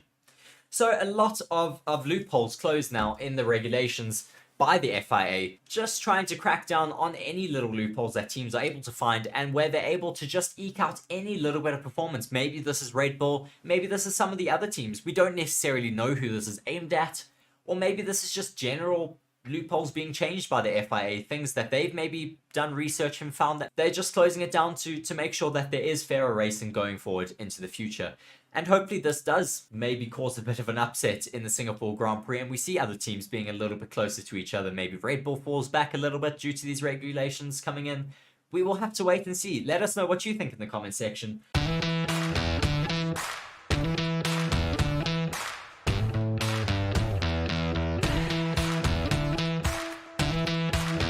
Mercedes trackside engineer Andrew Chauvelin expects the team's form will improve at the upcoming Singapore Grand Prix. The team have not scored a podium since the British Grand Prix, with both Lewis Hamilton and George Russell receiving penalties at the most recent race in Monza. Although they had the pace to challenge for a podium at the high downforce Zandvoort circuit, the team made a gamble to stay out during the opening lap downpour, which severely compromised their race. Chauvelin expects a repeat of this form for the upcoming race around the Marina Bay circuit. There is a reason to think that the car will work better, and that is because Singapore is a maximum downforce circuit, he explained. Our performance at the high downforce tracks, like at Barcelona, Budapest, and even Zandvoort, the car was working well, and we've had pretty strong performance. We're hoping to be able to be a bit quicker here, and get back to a position where we can challenge for podiums. I'm certainly hoping that Mercedes can be very dominant and have a good race weekend in Singapore because, I mean, they've had great pace this year, but have unfortunately had some bad luck in certain races like in Zandvoort where they just got the wrong strategy calls. Hopefully they're just able to get it right in Singapore because we've seen you can really gamble on early pit stop calls, you can make big undercuts here. It's also forecast that there's possibly rain this weekend, so that could also come into play yet again. I mean, it is monsoon season normally around this time of the year in Singapore, so it's really an unknown. I'm sure a lot of people will be quite excited to hear that there's rain yet again. We'll see whether Mercedes can live up to expectations for this next race weekend. Hello and welcome to Forever Sports. My name is Reese. I'll be talking to you a little bit today about one of our channel partners, Bitdefender. Bitdefender is a global leader in cyber security. Bitdefender is committed to defending people all around the globe against cyber attacks, as well as to transform people's digital experiences.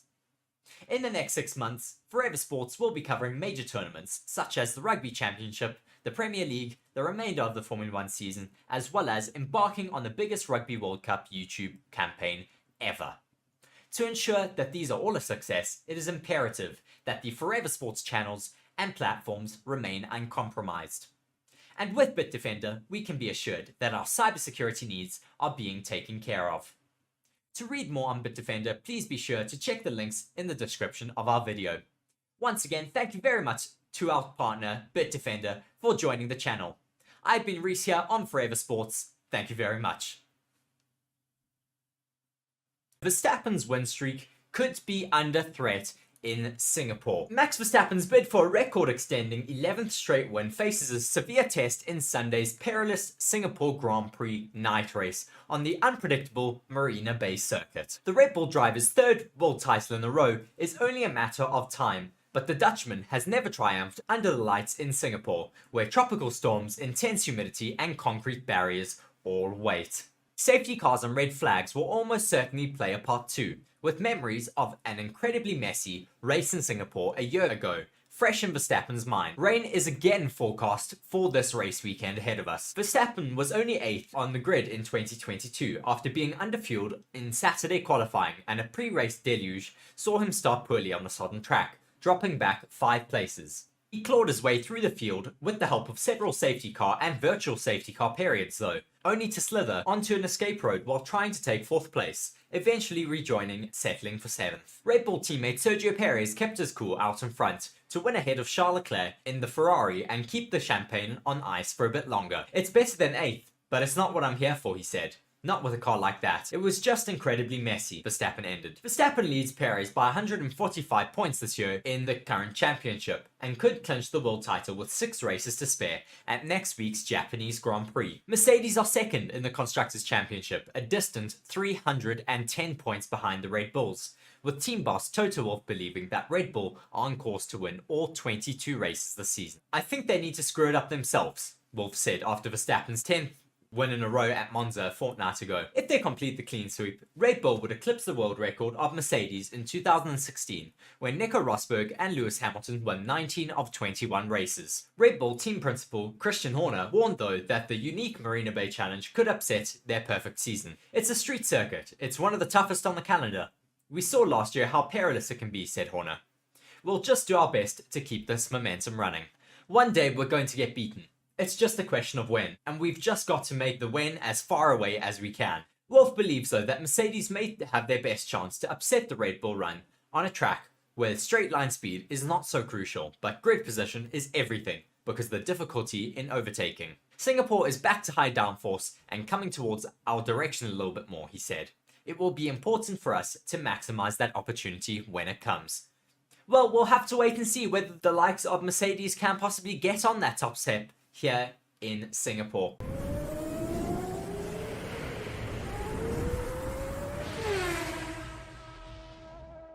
Helmut Marko has finally come out and apologized for his offensive remarks about Sergio Perez. The Red Bull consultant Helmut Marko has apologized for blaming Mexican driver Sergio Perez's fluctuation in form on his cultural heritage. The 80-year-old Austrian, who is an advisor to the dominant Formula 1 team, issued a formal statement on Friday. "I would like to apologize for my offensive remark and want to make it absolutely clear that I do not believe that we can generalize about the people from any country, any race, and any ethnicity," Marko said. "I was trying to make a point that Sergio Perez has fluctuated in his performance this year, but it was wrong to attribute this to his cultural heritage," Marko added. Marko, a former racer and close friend of the late Red Bull owner Dietrich Mateschitz, had made his remarks on the energy drinks company's television station following last weekend's Italian Grand Prix at Monza, wrongly describing Sergio Perez as South American. "We know that he has problems in qualifying, he has fluctuations in form. He is South American and he is just not as completely focused in his head as Max Verstappen is or Sebastian Vettel." These are the comments that landed him in that hot water, and yeah, it is not the first time that Marko has referred to Perez as being from South America. The Mexican, though, comes from Guadalajara, which is geographically in North America. An earlier attempt by Marko to clarify his comments only dug him in deeper. Yeah, certainly not going too well for the Austrian of Helmut Marko there, with the Austrian news website OE24 reporting Marko as saying it wasn't meant that way. "I meant that a Mexican has a different mentality than a German or a Dutchman, but who knows, maybe it is controlled." And as I said, that landed him in even hotter water. While Marko attends races in Red Bull Racing uniform, he reports to the energy drink company and is not an employee of the British-based Formula 1 champions, who had no immediate comment. Nevertheless, Marko's ill-advised comments have sparked an online backlash among fans and made headlines in Mexico. "This cannot keep happening to Sergio Perez," declared motorsport website The Race on Friday. "He deserves better than to have to grin and bear derogatory comments from a senior figure in Red Bull's Formula 1 organization. The way Helmut Marko talks about him needs to stop." The Red Bull Racing daily feed on social media site X commented in a statement to its 35,000 followers, "Such comments will not be tolerated. A racial stereotype was used to criticize his performance, which is absolutely disgraceful and inexcusable," it said. Glad that Helmut Marko has finally come out and apologized for his derogatory comments against Sergio Perez. Felipe Massa's legal team hopes for support from Hamilton in 2008 Formula 1 title case. Felipe Massa's legal representation hope that the 2008 Formula One world champion Lewis Hamilton will support his former Brazilian rival in his case to overturn the outcome of that year's title. Massa believes Formula One and the governing body were aware of the 2008 Singapore Grand Prix Crashgate scandal in time to take action before the championship was decided. Former Ferrari and Williams racer Massa says he is developing a subsequent legal case to gain justice for the sport, rather than recoup the tens of millions of euros that his team believes he has missed out on after losing that year's championship by 1 point to McLaren driver Hamilton. Bernardo Viana, that represents Massa in Brazil, hopes that Hamilton will support the case that would theoretically lead to him losing the first of his 7 drivers' championship crowns. Viana said, "He is an important ambassador for the sport and has always been defending sporting integrity. We have absolutely nothing against Hamilton. Aside from Hamilton, it is known that Ferrari, for which Massa drove in 2008, will not join forces for the case." In the same interview, Viana also revealed that Massa's legal team have pushed back the deadline for Formula One and the FIA to respond to a letter before claim until mid-October. Previously, the letter, which outlined that the Formula One summer break and personnel being on holiday was not sufficient a reason for the Formula One management and FIA delays in replying,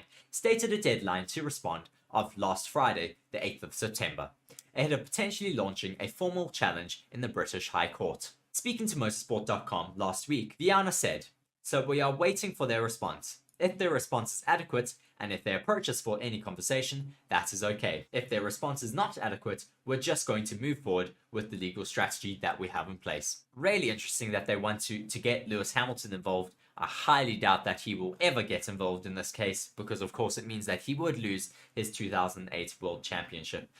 Yeah. Hello and welcome to Forever Sports. My name is Reese. I'll be talking to you a little bit today about one of our channel partners, Bitdefender.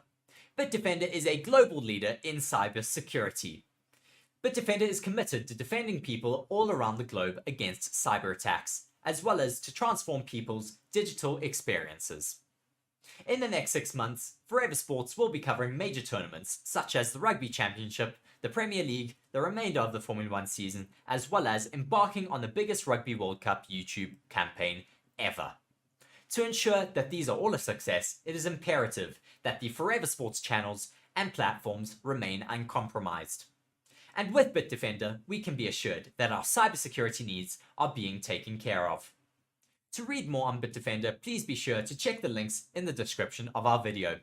Once again, thank you very much to our partner, Bitdefender, for joining the channel. I've been Reese here on Forever Sports. Thank you very much.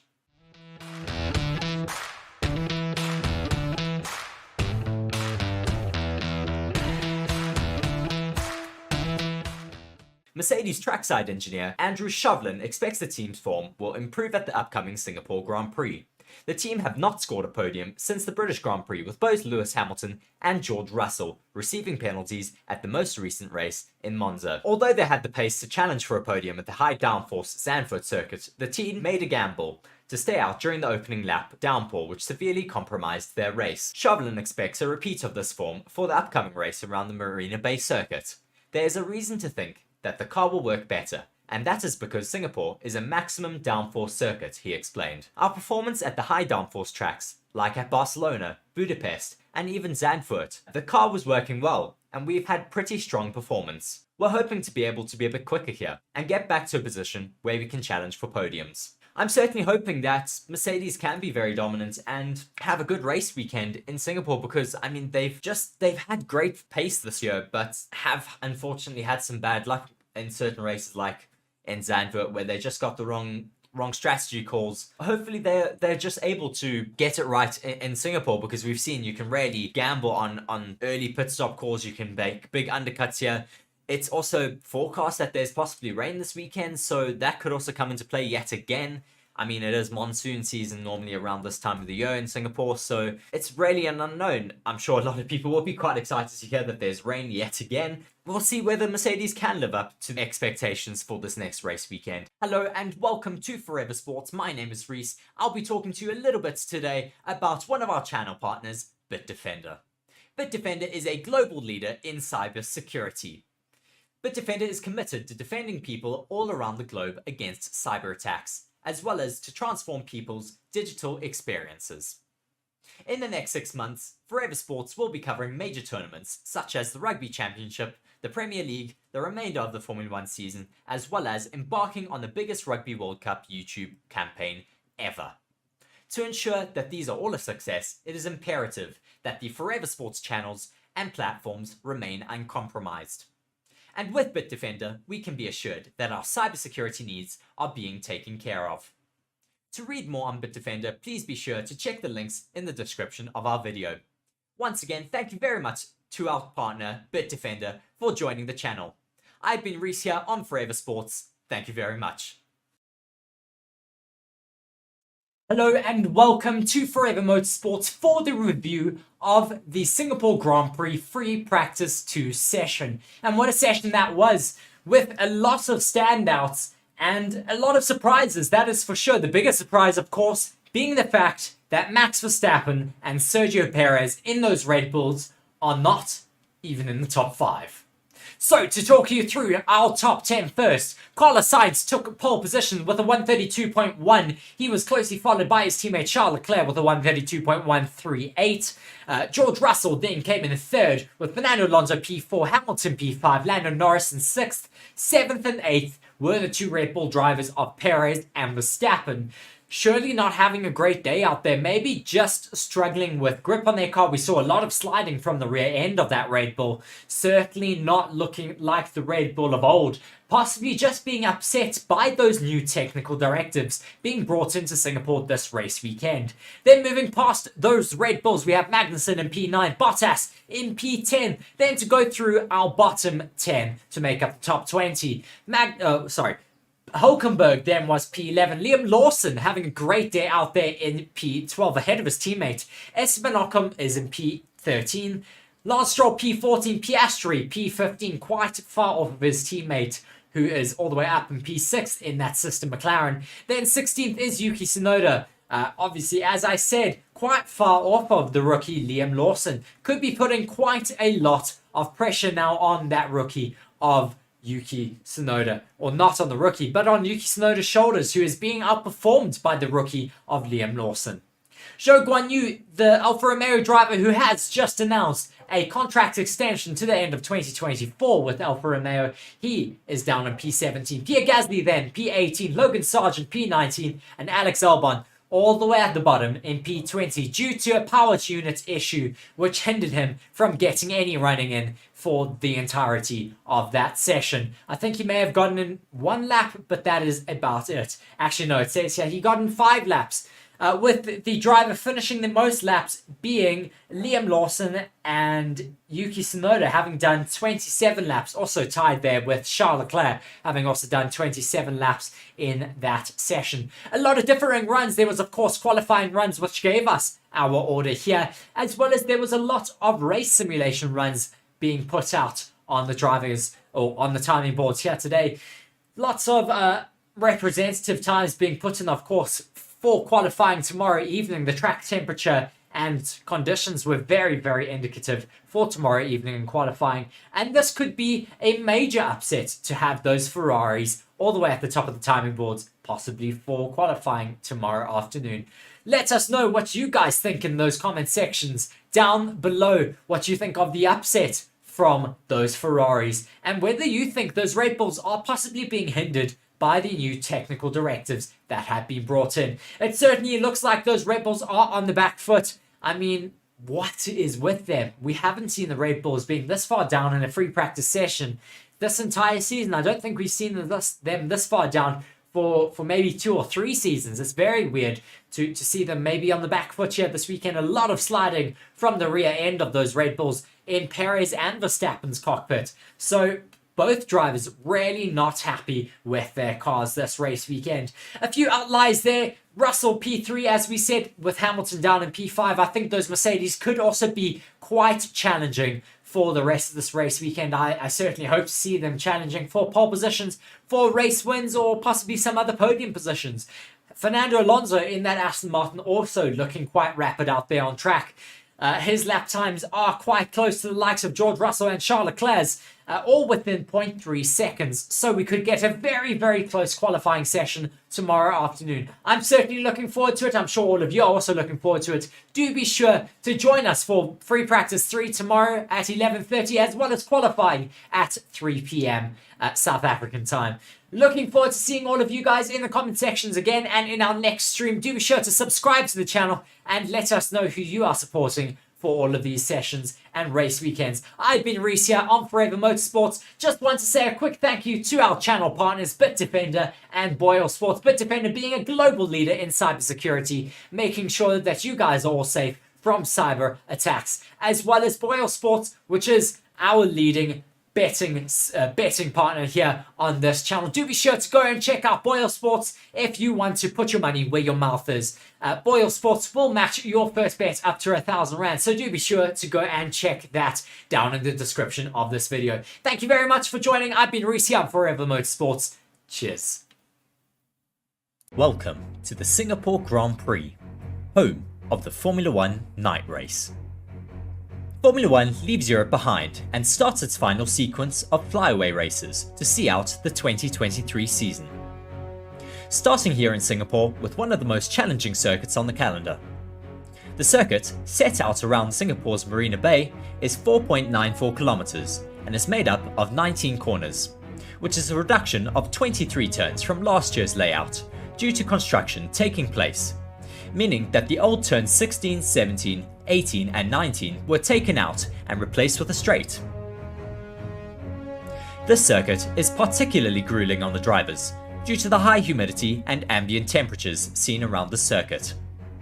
During a race around Singapore, drivers can lose up to 3 kilograms in sweat from the heat experienced in the cockpit of their Formula 1 cars.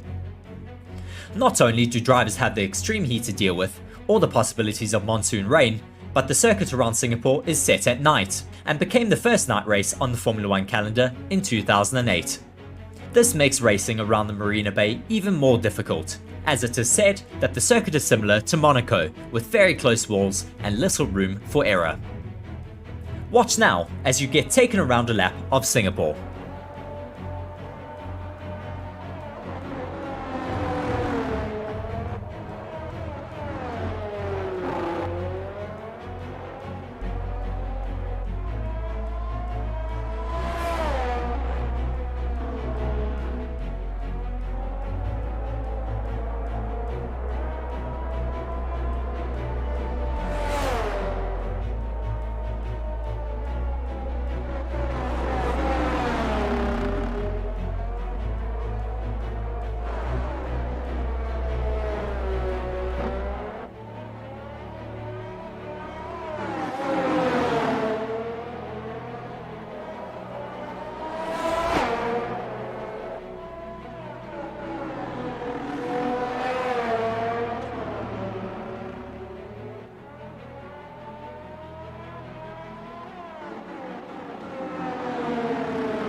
Thank you very much for watching. Be sure to like the video and subscribe to the channel. Thank you very much for watching. Be sure to like the video and subscribe to the channel for more Formula 1 content. And be sure to let us know in the comment section who you are supporting for the Singapore Grand Prix. Hello everybody and welcome to Forever Motorsports. We are now live once again here with commentary with Reese, who's also just having to do a couple of other things on the side, so you'll see him look to the other side as well every now and then. But otherwise we are obviously here watching here in F1 Singapore this weekend. It's qualifying And we've got Q1 starting in just about 8 minutes time, and we are so excited for it. Be sure to go and smash that like button if you're joining us right now. And if you're not subscribed already, be sure to go and also subscribe to the channel. And yeah, guys, let us know where you're watching from. What do you think is going to happen in qualifying? We, of course, had a really, really interesting FP3 session earlier where we saw Sainz once again top the charts, Russell in second as well, Norris in third, and Verstappen was only in fourth after FP3. We're looking inside the Red Bull garage right now at Max Verstappen's car.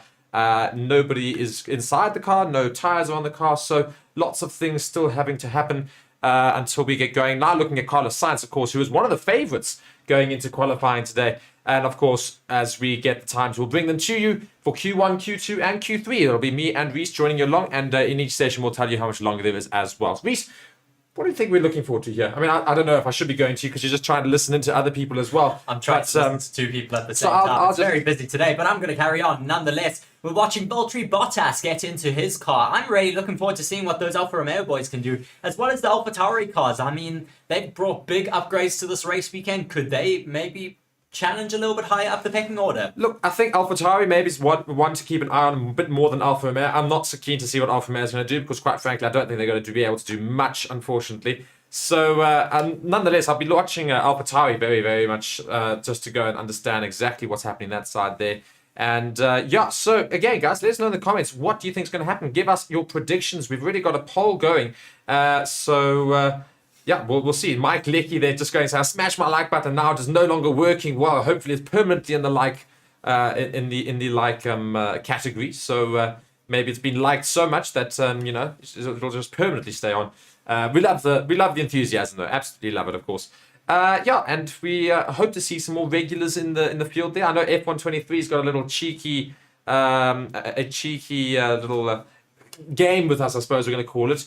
That we are, of course, doing. Well, we said that if Lando Norris gets first place, it's going to give us $20. So we'll see. We'll see whether or not that happens. But of course, that's a little bit of a joke that we've got going. But yeah, just about 5.5 minutes or so from qualifying. Yes, and it's going to be an interesting qualifying session. We've got that poll up and running of who will top qualifying. 41% still backing Verstappen. I don't think so, though, Mark. What do you think? I mean, it looks like there's other teams who might have better pace here today. Look, I think certainly the Ferraris are going to be looking to try and do something. Russell was quite quick in FP3, but again, very different weather conditions and otherwise, so we might see some changes in general there. But I'm still backing my earlier prediction. I said Verstappen in third, Russell second, and Sainz in first. Let's see if Verstappen can do anything to try and change that. And maybe any other drivers. Maybe Leclerc gets in there. Maybe Hamilton gets in there. Maybe Piastri out of nowhere also comes near the top there. He's finally found a bit of pace. So we'll see. Yes, just watching the pre-show package up now at the moment. Just watching some previous races around here. And it makes me think, Mark, for the race tomorrow, especially if there's going to be some rain, it could really throw a spanner in the works, and it could be a very treacherous first and second lap around here. No, it's a very dangerous lap, and the safety car predictions for the race is pretty much 100%. Every single Grand Prix we've had in Singapore, we have had a safety car come out. So it's more than likely that we'll have a safety car again tomorrow because it is such a tricky track. You make one mistake, you're in the wall, as is with most street circuits, and that's going to be so unsafe for a virtual safety car that you'll pretty much have to guarantee safety car coming out. So we're likely to see that tomorrow. Which driver do you think is going to be the one that's going to bomb out? We see tears in the comments there just saying, hey, Reese, Danny or Donnie, sorry, is saying, think Russell or Hamilton can take pole. So backing the Mercedes drivers. Russell certainly looking a little bit better than Hamilton in the previous session, but we're not looking at the beautiful setting that is Singapore in night. I mean, it is genuinely, it's a bucket list item to go to the Grand Prix in Singapore because look at the views that we're looking at here. So we are round 16 in the Marina Bay in Singapore. So some track stats for you. Of course, this is the first race outside of Europe for quite a while. We are, of course, back in Asia. Singapore, round 16. There are no more European races. This is the first one since. So track distance is 4.94 kilometers. Full throttle spent at 40.25%. Track lap record is 1 minute 36. But it's irrelevant because of the updates to the track this year with the construction taking place in the Marina Bay. The top speed around the circuit is 315 kilometers an hour with 19 corners. It used to be, of course, 21. or 22. 23, I think. Anyway, but yes, there used to be a bit more. Softest tire compound is the C5, then C4, and then the C3 compound as well. And there's we've said it as well. Don't mind Reese if he just keeps going across the side. He's just trying to manage other things at the same time. Nonetheless, we're still bringing you this content here. F123 saying a new poll. The question. Well, I think who will top qualifying is still very, very relevant. applicable right now. Maybe we'll get who will fall out of Q1 maybe before the Q1 session starts. I think we'll keep that same poll there. Let us know in the comments who you think are your 5 drivers that will drop out. I'll give you my prediction for that. I reckon we'll lose, unfortunately, both Alfa Romeos. I reckon we'll lose Pierre Gasly, and I reckon we'll probably lose Logan Sargent as well. So both Alfa Romeos, Pierre Gasly, Logan Sargent. There's a 5th driver I need to say there. I'm going to say Tsunoda. I reckon Liam Lawson outperforms Tsunoda. So that's what I reckon is going to happen. Although I think we might actually see both Williams cars out in Q1 because they've not been looking quick this weekend. So that's my prediction. Who do you reckon? Well, drivers out in Q1. I think it's going to be quite difficult. As much as I'm backing Liam Lawson this season, I think Lawson's going to be out. Sargent possibly as well. I want to get up, but we don't really know right now. Maybe Zhou as well. That's 3. Stroll and Magnussen 5. Okay. I just forgot about the Haas drivers, but they've been looking all right in FP3, so maybe they can do something. We're now looking in the Ferrari garage, which there's lots of activity in. They're getting ready. Some cars are making their way down the pit lane as we are literally just 1 minute and 25 seconds away from the start of Q1 here in Singapore. And now looking at one of our favorites for qualifying today, Carlos Sainz, who's now made his way out of the pits and is going down, followed by his teammate Charles Leclerc following him down. I'm just going to be very, very intrigued here. F123 saying Stroll, Zhou, Magnussen, Bottas, and Sargent are his predictions for who's going to go out in Q1. Interesting to have Stroll there. Interesting to also have Magnussen there as well. Pureblood saying, let's get ready to rumble. Indeed, yes, we are ready. We're very close here, and I will, of course, change that qualifying starts time to go and say Q1 ends in. I'm very intrigued to see what happens here, and we've got all the cars lined up 42 seconds away. So they're all out quite early. It's a very busy pit lane. It's a very busy Singapore circuit, and I cannot wait to get going. We're seeing our builders growing our viewers are growing very quickly.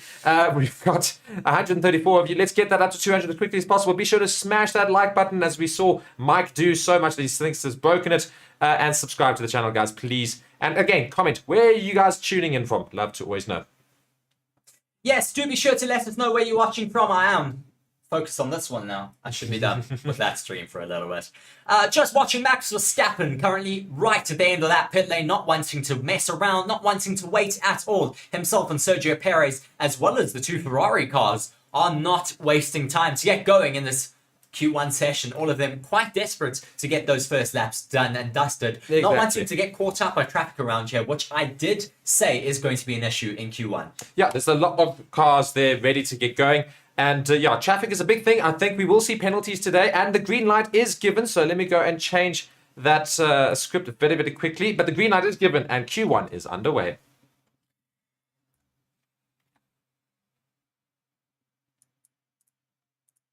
Yes, now just watching these first few drivers leaving the pits, seeing them all leave under these beautiful lights out in Singapore, such a beautiful city. Who do you think is going to top this Formula 1 Q1 session?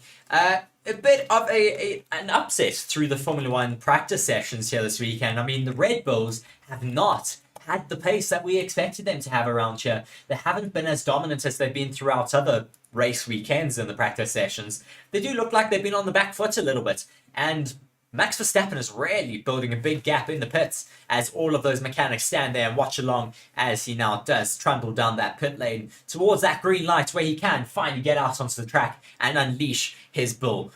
Yeah, let's see if we can actually unleash it. It's not been looking particularly quick this entire weekend, been outperformed every session, so let's see if Red Bull can find their pace now in qualifying. We've got a few comments coming in. Love to see it. F123 saying, this is my favorite track in real life and in the game. Very interesting that's in the game as well. Difficult track in the game. Larry saying hello. Hen here, tuning in from Israel. Great to have you here. Pureblood saying Russell Q1 P1. So he's reckoning that Russell's going to top Q1. Very interesting there from Pureblood. So let's see if that does actually happen. And we will probably change that poll at the end of Q1. If any of our top three there do happen to change. So we've got our first few laps getting put in right now, and let's follow very, very closely. Of course, the Alfa Romeos will pretty much be setting the first times, I think, around here. I think the Bottas is going to be our first one to finish a lap, potentially even Sargent as he comes across the line now. I think starting his lap, or maybe just getting going. Yeah, just watching here. 16 minutes left, of course. Well, just under 16 minutes left in this session. Lando Norris is who we're currently looking at. Yeah, he seems to be very excited for this race, and I'm thinking he's also one of those that's going to challenge for pole.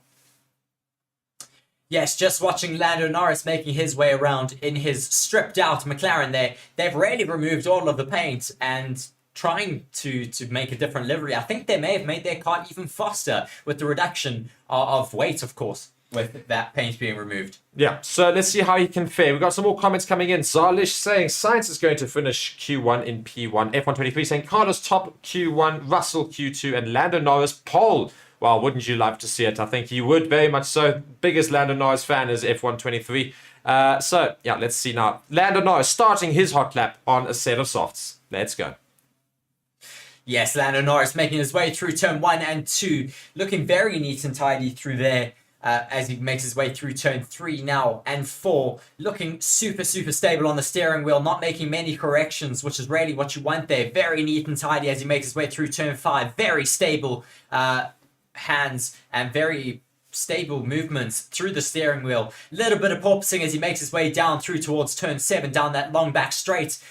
Gets close on the curbs there. At least track limits are not going to be a thing around here. What's he doing through that first sector? Purple so far. Yeah, purple sector, and Perez has not beaten it. Who's trying to follow him? So Perez is not too far behind Lando Norris, but has not beaten Lando Norris in that first sector. So Lando Norris still going around quickest, though Verstappen is also starting his lap now. Let's see what his time is for for sector 1. Can he beat Lando Norris' time in sector 1? Let's see. It comes up to that point now, and Verstappen is still slower, I think, than Lando Norris. Indeed. So Magnussen has set our new times here. We're going to see these times updated straight away. So Magnussen, Lawson, Hulkenberg, and Sargent have all finished, but Lando Norris has got 2 purple sectors. Let's see. Can he finish off his lap here and get the quickest lap of the day so far? Going around very quickly is this McLaren.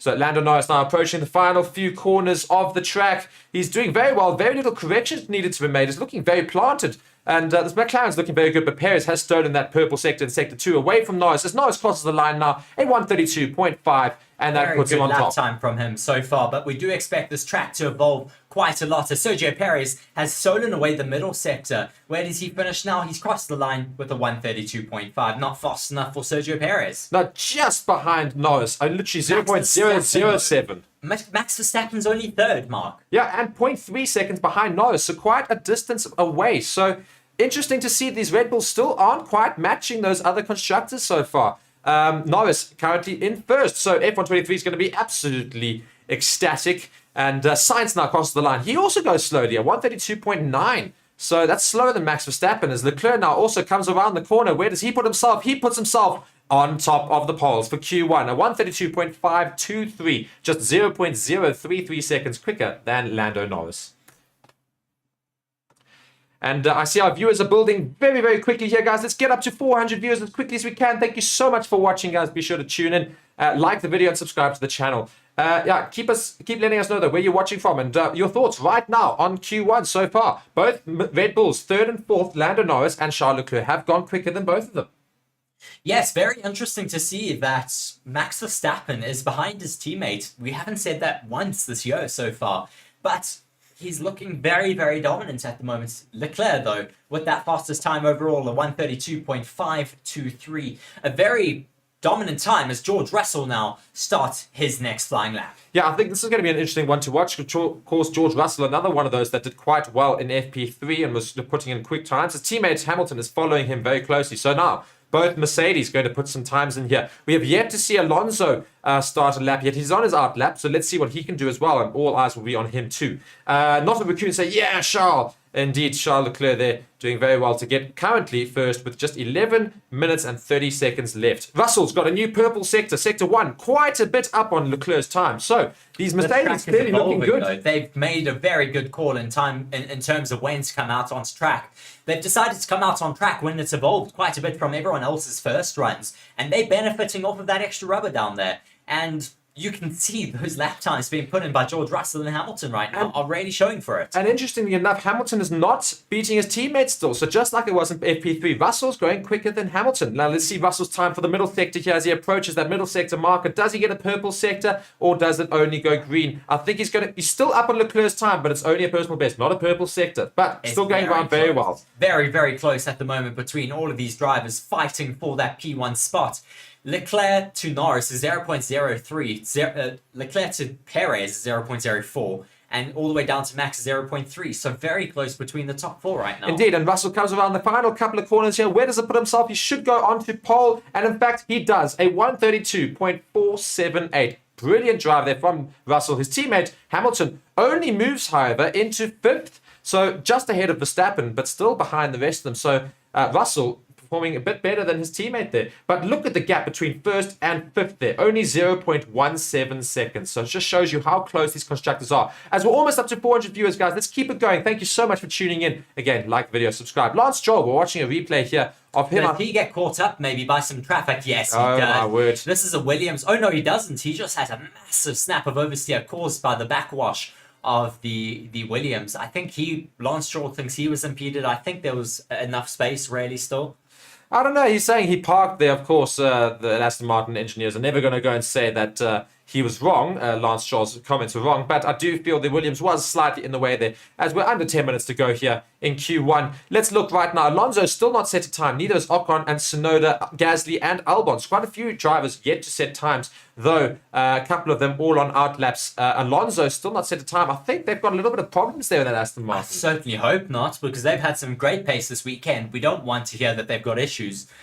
Just watching Esteban Ocon right now, he makes his way around the first sector, 0.1 down on George Russell's time. What can Esteban Ocon do? Just to clarify, Alonso is going around. His time is not looking too bad. He is going on a fast lap right now, so he's in sector 3. Let's see how he fares, as all of those drivers who have yet to set times are currently on their fast laps, with the exception of Gasly, who's on an outlap. So let's see what Alonso can do as he approaches the final couple of corners here. We're also on board with Ocon, Sargent and Albon, who are currently completing their laps. But let's follow Alonso here as he comes across the line. Albon, notably, Mark, has put in a really good first sector with the purple mini sector in it. Let's look at this. And Alonso's time is rather useless. He's going to have to start again. I think it was just building up. I think it was a double outlap because that was almost a whole half a minute slower. But yes, Albon looking very quick so far. Let's see if he can carry that on for the rest of the lap. Ocon also not doing too badly. Logan Sargent quite a bit off of Russell. And we're just seeing there, I think that is Lance Stroll just getting out of the way there very nicely of Ocon, who's now finishing up his lap. Where does he put himself now, Ocon? I think he should move into the top 10 at the moment. Well, he finishes his lap and he only goes 8th. Not brilliant for Esteban Ocon, Not but too not bad. bad for the Alpine. Not a bad performance that is there. Is Verstappen starting another lap? He is too. He's got a purple mini sector. Could he take that first sector as Norris is going even faster out on track, Mark? And Albon crosses the line and he goes only into 13th position. Really not great, unfortunately, for Alex Albon. He's already been pushed down into 14th now. Russell still sitting first. Leclerc, Norris and Perez following him. Hamilton in 5th, Verstappen in 6th. But Verstappen is currently on a hot lap now. Let's see if he can beat that time. I've just seen the fact that Lando Norris is still going extremely rapid out on track as Carlos Sainz steals away that fastest first sector from everyone else now. Indeed. So Carlos Sainz, that Ferrari is now showing its pace here. I do agree with F123's comments. They're saying, didn't they say that McLaren won't be good around here because it doesn't suit the track? Well, they're certainly looking rather decent, sitting up in 3rd. Mercedes as well in 1st. Pierre Gasly goes up into P6 with the fastest final sector. He's found some really good pace in that Alpine, getting ahead of Max Verstappen in the Red Bull. Fantastic. Just over 7 minutes left here. Alonso now finishing up his fast lap. Where does he put himself? Very, very key to see this. What a brilliant lap from Alonso. Up into 5th.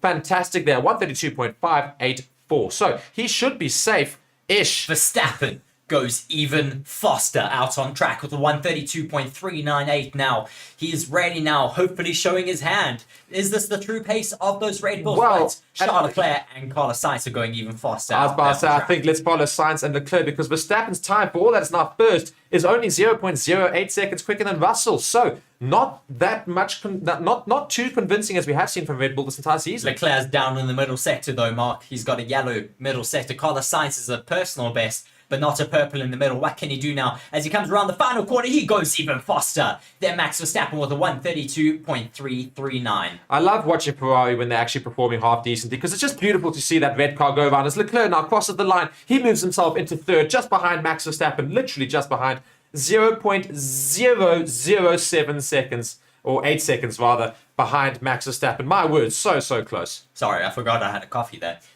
Yeah, just watching there what Sainz's lap was on. I mean, brilliant.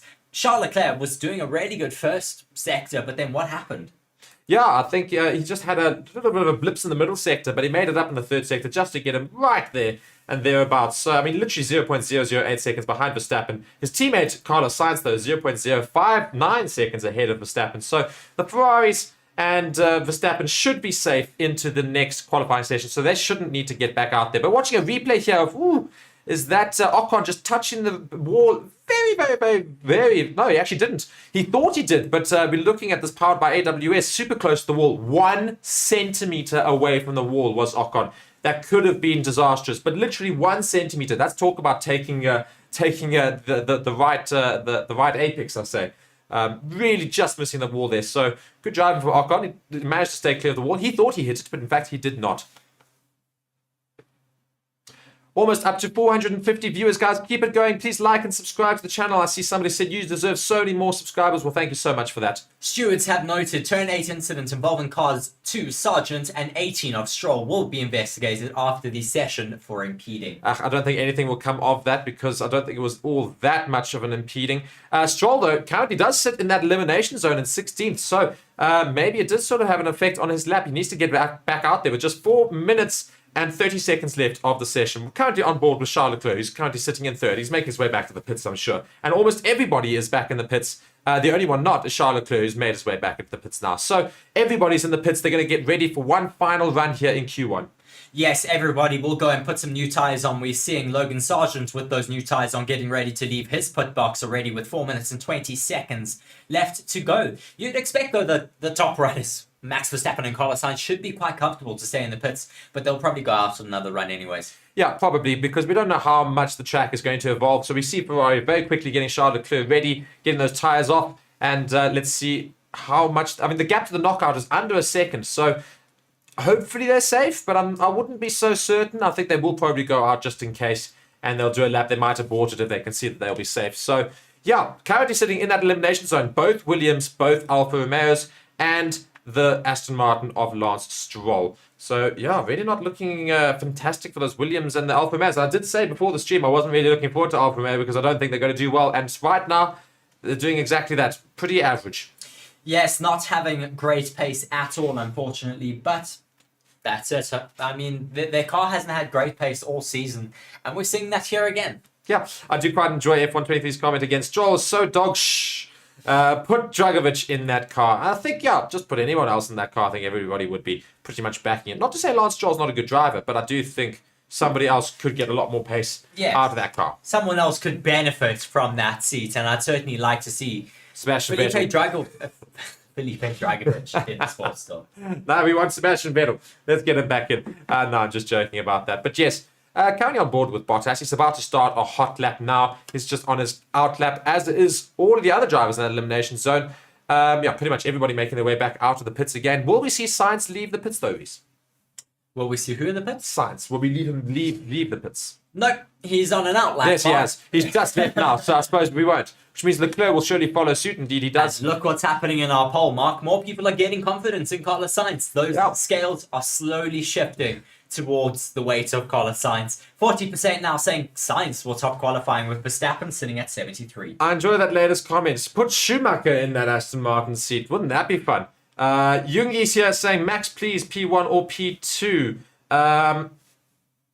Well, are you wanting him at P1 or P2, or are you saying he's only there, like, you know, he should be getting P1? I think, lots of Max fans will still be wanting him to get pole, of course, but I don't think he necessarily needs it for tomorrow's race. He should probably be able to in that car to get ahead. But we've got just 1 minute and 40 seconds left of qualifying one. So all down to the wire here for those drivers in the relegation zone. So those, just to remind you, are Stroll, Sargent, Albon, Bottas, and Zhou. Drivers at risk, Hulkenberg and Magnussen. Tsunoda's also right at the back there. Ocon and Piastri. Look at Lawson up in 10th. Quicker than his teammate at the moment. Piastri also quite low down. I'm very surprised to see Lawson so far ahead of Yuki Tsunoda right now. Yeah. So let's see now. Albon starting his fast lap. Can he get out of Q1? He's been doing so well in qualifying this season, but I think this track does not suit the Williams car in that beautiful livery for this weekend. But I think Albon's going to struggle here. Let's see what times he can put in comparison to at least Hulkenberg and, of course, on the top there. So is he quicker than Hulkenberg in the sector 1? He is up 0.141 seconds on Hulkenberg's time. It's not quick enough to put him anywhere near the top, but can he get himself out of that relegation zone? Every car gearing up to start their final lap. This will be their final lap. Albon starting it all, Zhou following him, and so is Tsunoda after that. At the heart of Real Dancer saying, hi Mark, I'm all in for Hamilton 44 tomorrow, but for quali, it's Ferrari 1 and 2. Well, confidence in the Ferrari then. I'd love to see it. Jungi also saying Kimi isn't bad either. I think Kimi's finally retired from the sport. Science is on the radio. It's not good to hear. I think maybe there's a couple of problems, or maybe he's been told he can come back to the pits. No idea. Albon up 0.27 seconds now on Hulkenberg's time. So he could, at the moment, get himself out of that relegation zone, but it all depends on the other drivers that come through. Matthew Rutherford here in the comments saying Lawson should definitely keep a seat. He had taken his AlphaTauri to Tsunoda levels, which nobody has seemingly been able to do recently. Yeah, indeed, I think a lot of people are saying Lawson should take that seat from Yuki Tsunoda. Look at the traffic in front of Albon, my word. Thank goodness they're all getting out the way there. Tsunoda with the fastest middle sector, up by 0.2 on Carlos Sainz's lap. Verstappen saying, mate, there's so many beep cars. Yeah, there's so many beeping cars, indeed. But yeah, great to see Tsunoda getting a purple sector out of nowhere. So as we go and read that comment, Tsunoda gets a purple sector. Hulkenberg gets a first purple sector. He's so I think quite a lot on Magnussen's time, which is the time he needs to beat. I'll tell you something, it's a good thing that people came out, because look at Tsunoda, fastest lap of the Q1, suddenly out of nowhere. Word, Yuki Tsunoda has the fastest lap, as you say, of Q1, but a lot of people out on laps at the moment. Nico Hulkenberg about to finish his lap. Where does he put himself? He only goes second. Magnussen goes third. Who else is out there on track? Ocon goes up to 5th. Lawson is currently flying out there, currently down in 15th. He's got the fastest middle sector though, Mark. Can Perez get himself relatively high up? He does, right into second place. A 132.099. I'm still surprised though that he's not ahead. Look at Lawson. Of Tsunoda. Lawson, what is he going to do? Unfortunately loses it out in the final sector there. Sorry. Damn. Goes 132.215. Still up into 4th. So still there and thereabouts. Unfortunately, we have lost Albon already as a result. Stroll now crosses the line. Where does he put himself? Let's see. Russell goes up to 6th. Stroll has a big snap of oversteer though. I think he's out. Turn 17. He's out. He's in the wall. In the wall. Massive shunt for Lance Stroll. My word. That is a huge shunt. Yellow flag being shown, but has now gone red flag. As you say, massive shunt for Lance Stroll as he comes out of the final corner of that. My word. I'm so glad to see that he's okay. But that was Look at the emergency system in the car working there. Look at the emergency system in the car there working, immediately extinguishing the car from inside. Of course, these new cars have that system in place. But my word, massive crash there for Lance Stroll. Just making sure that he's all right. But I'll tell you something, that's his seat very much in danger. He knew he had to push it because he was right at the back of the elimination zone. And look at that car, my goodness. That's a destroyed gearbox. That will be possibly, they may as well take new engines this weekend. My word. Huge. That is a huge crash. We were saying, where does Stroll going to finish up? And then we follow on and we see right into the wall at the end there. That's going to be a bit of a delay here. They're going to have to fix lots of things up. Lots of debris on the track. That car is...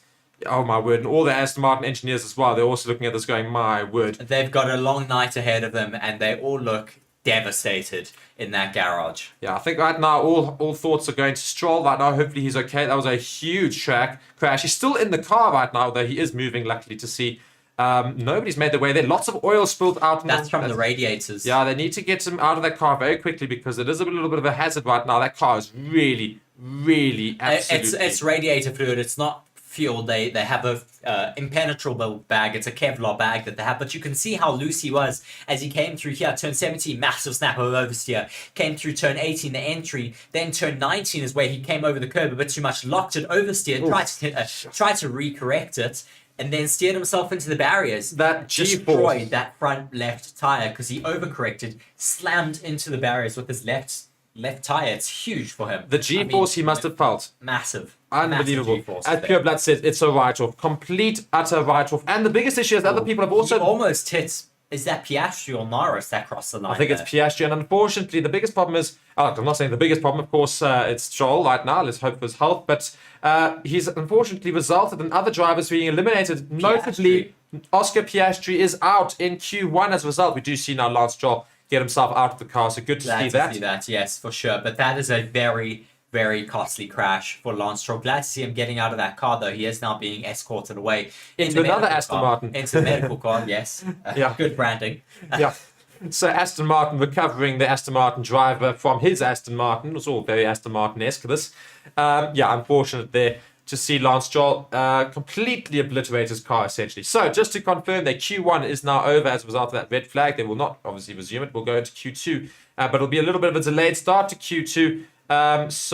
Unfortunately, Stroll, Zhou, Sargent, Piastri, and Bottas are those drivers we lost. Both Alfa Romeos, as I thought we would. Albon just survives. He wouldn't have if Piastri had finished up his lap. So he just survives right there in 15th. Stroll, obviously, out. Hamilton really lucky he didn't get caught in all of that drama. I mean, he's in 14th. Just watching with Oscar Piastri, he looks devastated. I mean, it's not his fault, of course. Pureblood saying Stroll is off for a game of tennis. I don't think he's going to be playing tennis for a little bit. He might be a little bit sore after that crash. But I'll tell you something, though. Interesting to note, of course, we didn't have all their drivers finish up their laps as a result of that crash. But we do see Tsunoda, Perez, Hulkenberg, Lawson, Magnussen as our top 5 drivers from that session. Unbelievable set of names. I mean, look at the whole wheel is disconnected from the rear of that car. Yeesh. They're supposed to have tethers that hold that, but it's not working. Well, to be fair, I'm not going to blame the wheel tethers for that crash. It was a hell of a crash.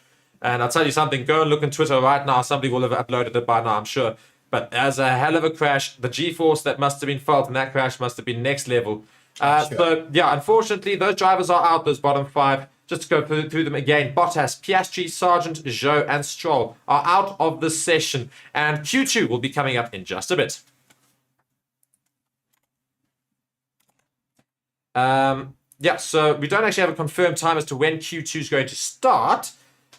Because, of course, we've got to clear that debris. We've got to get the car off the track. We've got to recover it. We've got to make sure that the barriers are all absolutely fine. And only then will we be able to actually... get going with Q2. But we normally have a break anyway, so just looking at the comments, a whole lot coming in here. Andy saying Stroll nearly taking Piastri out. I see where your priorities lie. Rajesh saying poker is better apparently than F1. Absolute nonsense. You know what? Oh no, maybe saying go off for a game of tennis. Maybe saying go off to go play poker instead. Yeah, I was about to say, because I don't think you're an anti-Formula 1 fan. Matthew saying surely this is his seat gone. Well, his dad is the owner of the team, so it depends on what his dad feels. Heart of Real Dancer saying Stroll is not meant for F1. Indeed, I think game over maybe. Joanna saying where to watch. Be sure to go check the description of the video. You can find out how to watch right there. F123 saying, mate, go off to do a derby or something. Yeah, indeed. Tia just saying, just me Stroll. Not quite sure. Martin then saying, hello experts, what did you say about the Haas drivers in FP3? Well, tell you something, I'm not sure that I would have seen them finishing up that high. Yeah. To be fair, I didn't say they'd go out in Q1. I just didn't think they'd make it into Q3. So we still have to wait and see if that has happened. And also, our main drivers didn't manage to finish their laps as a result of Stroll's crash. So we don't quite know where they would have finished. But Hulkenberg and Magnussen did finish in 3rd and 5th. So not too bad. But of course, in the race, regardless of where they finish in qualifying, they're surely to finish in the bottom 10. And don't take it out of me. That's just a habit, unfortunately, from Haas. So we do see F123 is just trying to say that apparently we've got 20 minutes until we get going again. I'm not sure they've made a decision on that yet. I'll confirm that for you in a little bit. Lindy is saying the only way Stroll can exit F1 is through a resignation so that the team controls the narrative versus a termination, plus preserve the father-son relationship. You're 100% right. 100% correct. That's exactly what would happen. His dad might ask him to say, maybe just resign, mate. And he'll go and do that, and then hopefully the relationships across the whole board will be fine. Oreo McFlurry, love the name, saying, oh, you're South African, you sound South African. Well, you tell me, you've got ZA at the end of your name, you should know what a South African sounds like. Yes, of course, we are South African. So once again, just going through the comments the whole time, because we're going to be here for a while. I think it could take quite some time, unfortunately, to fix up those barriers, which is disappointing, but happens. when there's a big shunt like that. Yeah, Pureblood also making note of the fact that the tyre bounced right in front of that McLaren did. of Oscar Piastri, so it could have been disastrous there as well. Interesting. I'm sorry, just seeing some of the comments coming in. Thinking Stroll improved at the start of the season. Yeah, he was all right in the beginning, and then, yeah, significantly became Stroll again. Max got beaten by 2 Haas's and not an Alpha. Didn't get beaten by any Alphas, unless I'm just saying an AlphaTauri, perhaps. I think that's what it is, an AlphaTauri. Martin saying, not quite sure. Played by Pierre, also saying they're Etonites. Not quite sure either. Yes, we are very much South African though. Guys, what did you think of that session? I mean, a hell of an end to the session with Stroll crashing out. Yes, definitely a massive end to that session with a huge shunt by Lance Stroll. But glad to see that he's doing all right. I mean, we don't want to see massive shunts happening like that, but glad that, as we said, that he's doing okay. Yeah, so good news is he got out the car. He's absolutely fine, it seems. So all is good there. Now we can chat about the fact that, yes, he probably should be losing his seat at some point in the future. King Drift saying, you think that Mercedes still have a porpoising issue? Well, we'll have to... I'll keep an eye out for that and let you guys know. But at the moment, at least, yeah, I mean, Rajesh saying De Vries is better than Lance Stroll. I agree with that. I mean, just watch the build-up. Throughout the lap, he is fighting that wheel the entire time. I wonder if he's running his own setup or if he's actually using Alonso's setup, because the way that they drive that car is completely different. Impeded there. Just looking at the impeding that... Ooh, look at this. He tried to get going to start his lap ahead of all of those drivers and got right ahead of them. Started his lap not ideally, and already straight away, as he started his last lap there, was already fighting with the wheel, as you say, just trying to get grip and just continuously making corrections the entire lap. So it was bound to happen, I suppose, having that crash right at the end. Yes, I mean, especially with the way that he was fighting it here right by the wall. And he really did well to hold on to it there in turn 16, came into turn 17, now turn 18, goes around the curb, onto the curb too much, bounces way too much, that upsets the car, causes a huge snap of oversteer. He tries to correct that with a massive right-hand lock, dives towards the barriers and slides so much that he ends up hitting the left front on that barrier on his right, which just shows how much. I mean, just watch the absolute amount of speed he was. Luckily, got his hands off the steering wheel. He didn't do what Ricciardo actually did. very, very well done by him. Last minute, he notices as he realizes he cannot correct the car, he's going to the wall. You can just see both his hands do this. He just knows going into the wall, protect yourself. At this point, he does this into the maneuver.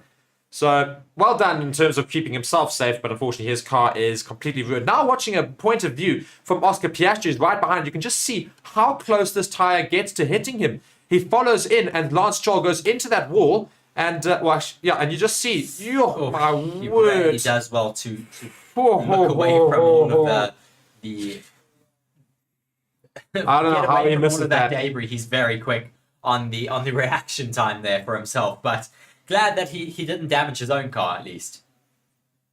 Anyway, so let's go back to the comments here. We've got a few more coming in. A whole lot of people coming in, my word. Great to see a whole lot of you guys here. Yuki surprised me. Jack Sparrow's in the comments. Piastri's out. No, indeed, unfortunately. Stroll is like me racing an F123. Very much like me as well. Trust me, I know where you're coming from. The track was evolving fast, and had Lance not crashed, Haas and the other front runners in Q1 would have finished a lot lower. Indeed, I do think that was the case. We did see Alex Albon go out. They put quite a quick lap time, and he finished 15th at the end of it. So just a few of those drivers weren't able to get over the line to go and push other drivers further down. Hope Verstappen gets pole, says RPM Legend. The car was so close, flip. Indeed, Verstappen is such an awful person. No regard for other drivers at all. I don't know where that came from. Right. We'll go with that. My stupid joke, sorry. You guys have a slight public school air, but you're great. Very knowledgeable, articulate, and passionate. Better than most. Thank you very much. Definitely not public school, though. I would make note of that. We didn't, unfortunately. Let's go through the comments anyway. Other comments that are sticking out there. Bad track for overtaking, very unlucky for Piastri. Yeah, indeed, it's going to prove a bit of a problem for him tomorrow. Hopefully the track's a little bit easier for overtaking as a result of that change, though. We'll see. We still don't have an exact time as to when we will get going with Q2. So we're still just waiting for that to get going. Yes, I assume they're still busy working on those barriers, trying to get those all fixed. Wagwan just saying Norris for pole. There's a lot of chat for Norris for pole. F123 certainly with a bit of a wager on that. If you guys also want to put a bit of a wager, do be sure to go and check out our channel sponsors, BoyleSports. If you want to put your money where your mouth is, do be sure to go and check BoyleSports in the description for all of your betting needs. I understand now where the comment comes from. Apparently, Max made a comment about the fact that Lance Stroll ruined other people's laps. So I think that's just what people are going at him for. So yeah, we'll see what happens with that later on. We'll go and reanalyze that, of course. But in case that was the case, there seems to be a few comments talking about that. So, but I think most people are on board with the concept of let's sack Stroll and get him out of the sport, because quite apart from anything else, it's dangerous for him now. He's not able to cope. Watching a replay here, stewards are noting a pit lane incident Q1 involving car 1. Verstappen will be investigated after the session for impeding. Very interesting. He is staying in the pit lane for a very long time, whilst the Mercedes behind him are trying to get going. So I wonder if that'll result in something. You can see both Mercedes getting quite impatient with them. So interesting. We're going to see whether or not that results. He does stay there for a long time. Normally you are allowed to build up a bit of a gap, and that's what he can say he was doing. But I don't know if they'll necessarily give him a penalty for that. We see Sergio Perez has a special helmet for this race weekend. It's going to be his 250th race start here in Singapore. So brilliant from the Mexican driver, not a South American driver, as Helmut Marko says. And he's been performing really, really well. I think this is going to be a good weekend for him. He really enjoys street circuits, and he's currently off the back of Q1 up in P2. Yeah, I think he should be all right, Perez, this weekend. Just going to a comment here from Ori McFlurry saying, unlucky for Piastri, where do you see him in 10 years? You see him as a future world champion. I certainly see him as a future world champion. So do I. Just depends if he can get the car that will get him there. I think that's the big thing. I think he's got the talent to do so. Just hope that he gets the car to do so as well. I think the McLaren, if they can improve over the next few years, probably could do it in that car. Would love to see McLaren winning a Formula 1 season again. Haven't seen it since Hamilton days. So, yeah. We still don't have clarification on when we're going to get going with Q2 again. So just hold your horses and we'll get going with that very, very soon, I'm sure. Yes, hopefully we will get going with that very soon. Still waiting in anticipation for any news from the FIA. King Drift saying not an easy track to get tyre temperature up at either. Actually, I think it's not too much of an issue because the ambient temperature is quite high. So I think it's more of an issue trying to keep the temperatures down on that on this track. Yeah, I think that is exactly it. It's trying to keep temperatures down. It's such a hot track. Looking at Adrian Newey here, who's got 206 race wins behind his name. Drivers' Championships 12, Constructors' Championships 11. That's what he has created in the sport. Unbelievable is Adrian Newey, and everybody would love to have him involved. So, unfortunately, he's still going to have to wait for some more for him because we're still waiting here for this Q2 session to get underway. The crowd is also getting a little bit impatient. I think everybody's waiting. McLaren engineers also on the pit wall here just looking, saying, well, can we get going, please? I think he's just looking at the wall where they're repairing it. Yeah, what they're doing in terms of work. I think they're going to have to be repairing those Tech Pro barriers. Just watching, it wouldn't be a race without one of the directors throwing to a shot of Charles Leclerc's eyes. Of course, that's a meme running around on Twitter at the moment. Do quite enjoy this comment share from Rajesh. Very much appreciated. 1.56 subs are way too low for you guys. Come on, commentators. Just subscribe. Commenters, sorry. Should be at least 1 million by the season's end. Well, very much appreciate it. And take his advice. Maybe do subscribe to the channel. Very much appreciate it. I'm not sure we're going to get anywhere near 1 million by the end of the season. But we'd love to try. Yes, we would love to try. Brandon saying, give Lance's seat to Mick. I agree. One driver's crashing it already. You may as well give it to another driver. Yeah. MJ Ram just also asking a question from India. What's your favorite circuit of all these? Stop asking such hard questions, guys. I mean, it's such a difficult question. You've got Spa, you've got Monza, and Imola are my top three. Spa's my favorite. Spa is probably looking to be one of my top contenders for that one. Spa is my favorite, though. At the same time, I do think Silverstone's always got a really, really cool vibe about it because, does, of course. And I'm not sure if that's just because of the British bias that always happens. Not saying from my side, I'm saying, because generally over the years, most of us happen to have watched the British Grand Prix and the British commentators, of course. Most of the commentators do tend to come from Britain. So they always make it up to be a big race. And to be fair, it usually is quite an exciting race as well. So that's also right up there. But I still think Spa wins it for me as the most exciting race. It's a great race to watch. A few more comments here as we're still waiting to get going into Q2. They still haven't actually said Q1's over. Which is No, they interesting. haven't. Well, it does have the checkered flag there saying the session's over, but they haven't moved it across. They're still busy clearing all of that debris from the start finish straight. Yeah, all of the drivers sitting patiently in their cars. F123 saying Lance is losing too many fans. Oh, wait, he doesn't have any. Oh, shame. Shame. Oreo McLaren then saying, which of the F2 races do you think are going to become Yes, future I world actually meant champions? to come back to that one.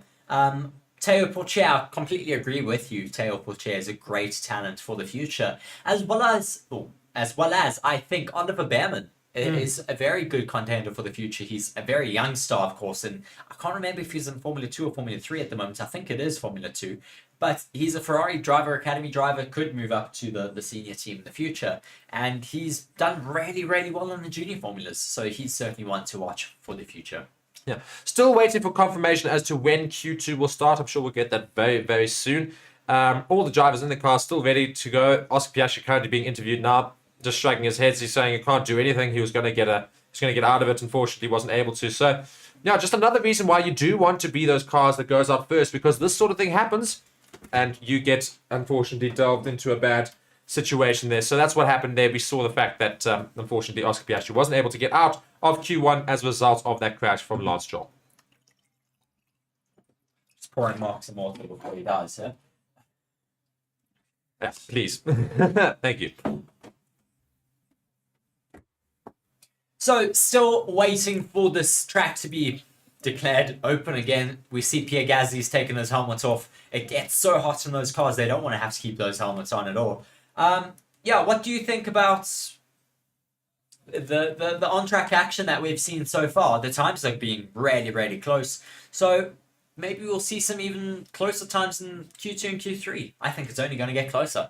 Yeah, that's exactly. I think it could very much get closer in Q2 and in Q3. Let us know. You know what? Let's just go and end this part. This is people saying who will top qualifying. We've had. So let's go through the stats here, Reese. I agree.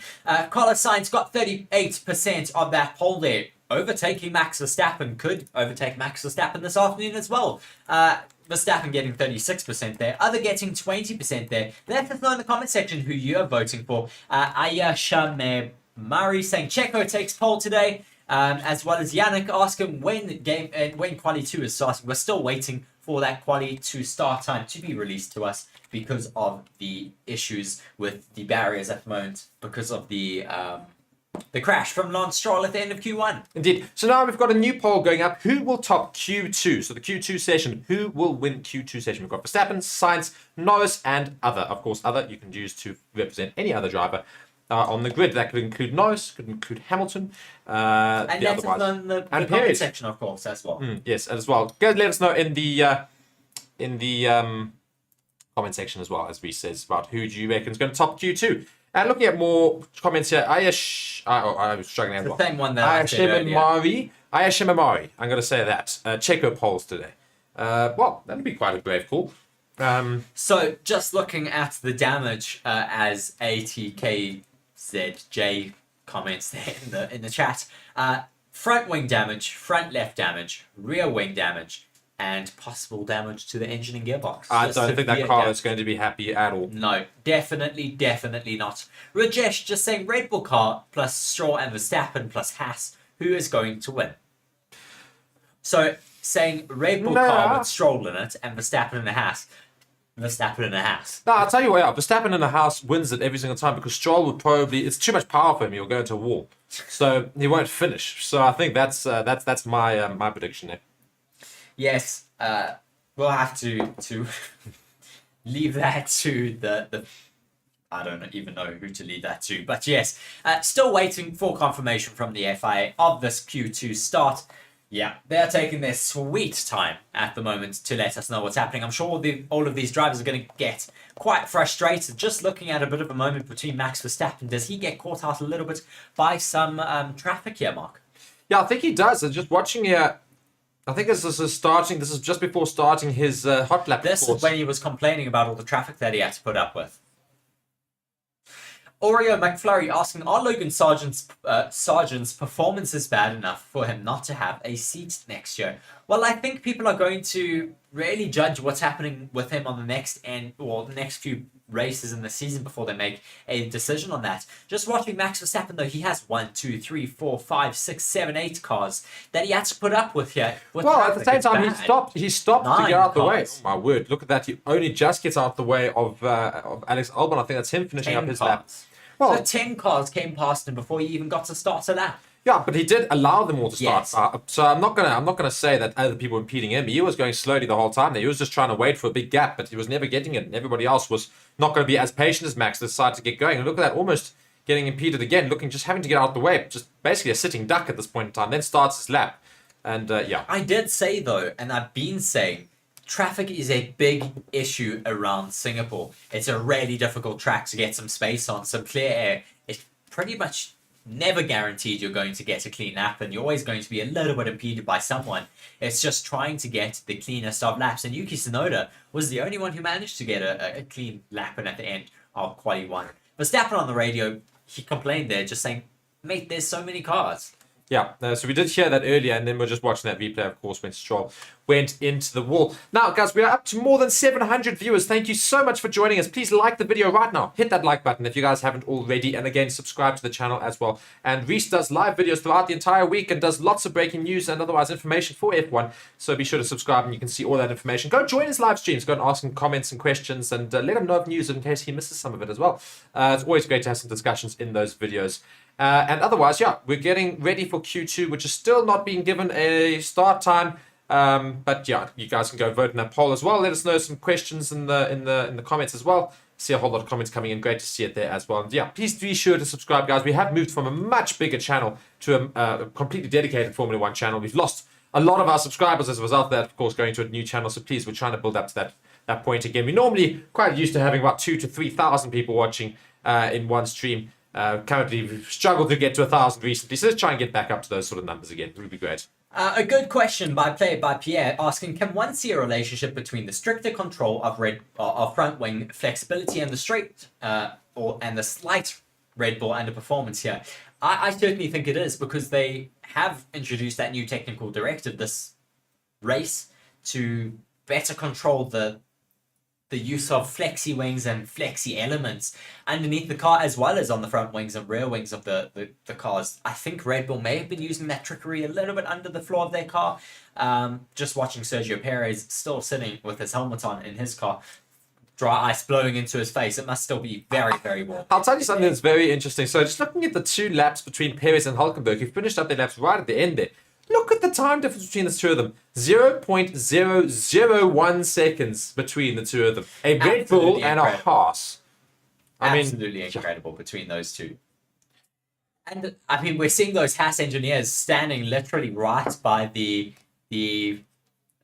fan there, because it's just so hot watching all of these fans here in Singapore who are waiting for the session to resume again. Ooh, that's Sargent's car, I think. Sargent's car has got floor damage. Well, at the same time, Sargent's out, so I think they're just going to go and look at the car. So they're just doing some stuff on the car. Maybe just getting it ready for tomorrow. Yeah, pretty much. Diana here saying, just watch the replay of Stroll's crash. Gosh, hope he's really okay. And good thing Piastri managed to react fast enough to avoid the tyre. Indeed, I mean, Piastri's reactions were incredible, if you're quite frank. Not only the tyre, he came around the corner. There was just debris everywhere and a car in the middle of the track. And he's coming at a hell of a speed and misses everything, basically. Somehow diverts and finds a line that he misses everything. Fantastic driving. But unfortunately, doesn't get rewarded for it. He's out. Yes, it's been a very difficult day out here. I mean, it's understandable, of course, with it being a track that's so tight and narrow. A lot of little fans there sitting in the grandstands, a bit bored with no action out on track right now. But hopefully it won't, won't take too long to get underway yet again. England just saying the front wing effect won't affect, or the front wing technical directive won't affect Red Bull's magic DRS hack. Their DRS hack, though, does equate to that beam wing, which does bend under high speed. Just watching another replay of Lance Stroll's big crash here. Mark, talk about it a little bit here for us. There's not much to talk about. Loses it, left to the right, smashes into the wall from his front left there, and that car is properly down. Does very well, though, to get his hands off the steering wheel, and we can just see that replay there, just watching as Ocon crosses the line. You can just see as he flies in there, Piastri manages to avoid the car and the tyre, and you can just see the reaction of the engineers there. Just Devastated. head and hands rather. And then Stroll just getting marked by the safety official there, the medical delegate, getting told to get into his Aston Martin car. He's walking around normally. They are now finally finishing up the cleanup. They are fixing that Tech Pro barrier. It's taken a massive knock. But I say it's taken ages as well to get going. I feel like they should have been doing this the entire time at the same time. So don't quite know what's taken so long here, but we're still waiting. And looking at that pool there in Singapore. What a way to watch the Formula One from a pool over Singapore. I mean, it's hot there. It's an infinity pool, though. It's an infinity pool right at the edge of a skyscraper. And people just lean over the sides there. No, I can't do it. It makes me. I mean, not to be that person. I'm sure somebody's fallen from the pool before. No, I do not think so.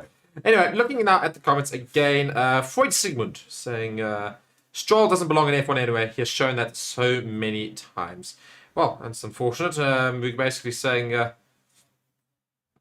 it's a good point F123 is making, that Stroll's car looks a lot like Senna's does. Just shows you the safety of the cars nowadays compared to then. Very similar accident, I suppose.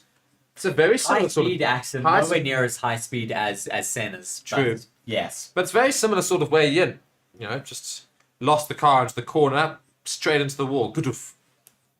Yeah, this is a good point. It looks very, very similar. Of course, though, Senna did go in directly right-hand side in. Didn't turn the car in that way. But yes, this actually does look very, very similar.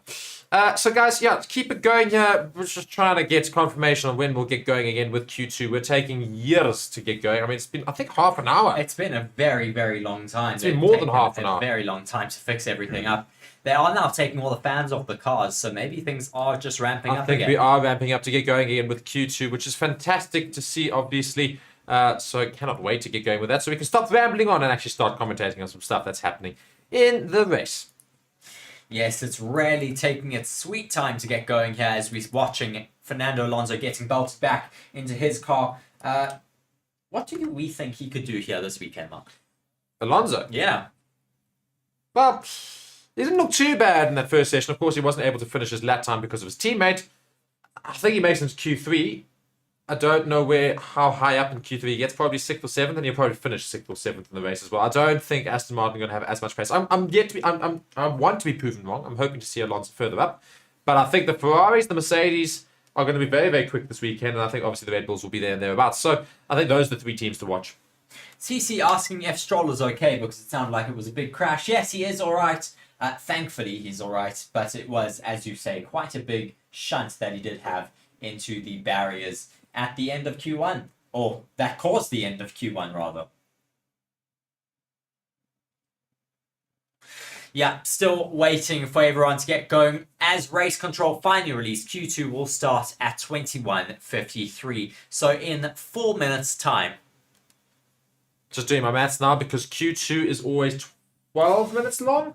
18 minutes. Let's just wait till the time it starts from then. I think it's 18. I think it's 15. I don't know. I'm useless at that. So that's going to be 08. Just setting up for later. So I'm predicting, I think it's 15 minutes. I'm fairly certain it's a 15-minute long session. I always forget, or it's 14 minutes or something. But yes. Let's look at the comments here, shall we? We do finally have confirmation, as we said, just going back to those comments. Q2 will begin in just under 4 minutes' time. Just re-watching this incident, though, from Max Verstappen. Russell has a radio message, but we can't hear that. But yeah, probably just talking about the fact that Max Verstappen held them up for so long in the pits there. Yeah, I think it's exactly that. And Leclerc was also on the radio about something. I'm not quite sure what either. Unfortunately, we can't hear right now. We don't have the facilities for such. But I do think Max Verstappen might well get in trouble. He stays in that pit for ages, not only impeding the Mercedes.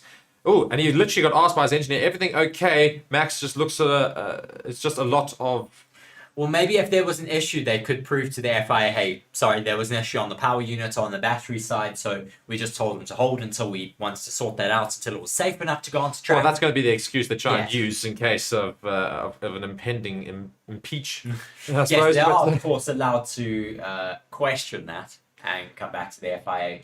But yeah, we'll wait and see what happens. See what happens there. But right now, we don't know. It's only going to be investigated after the session, as we have already been told with regards to impeding.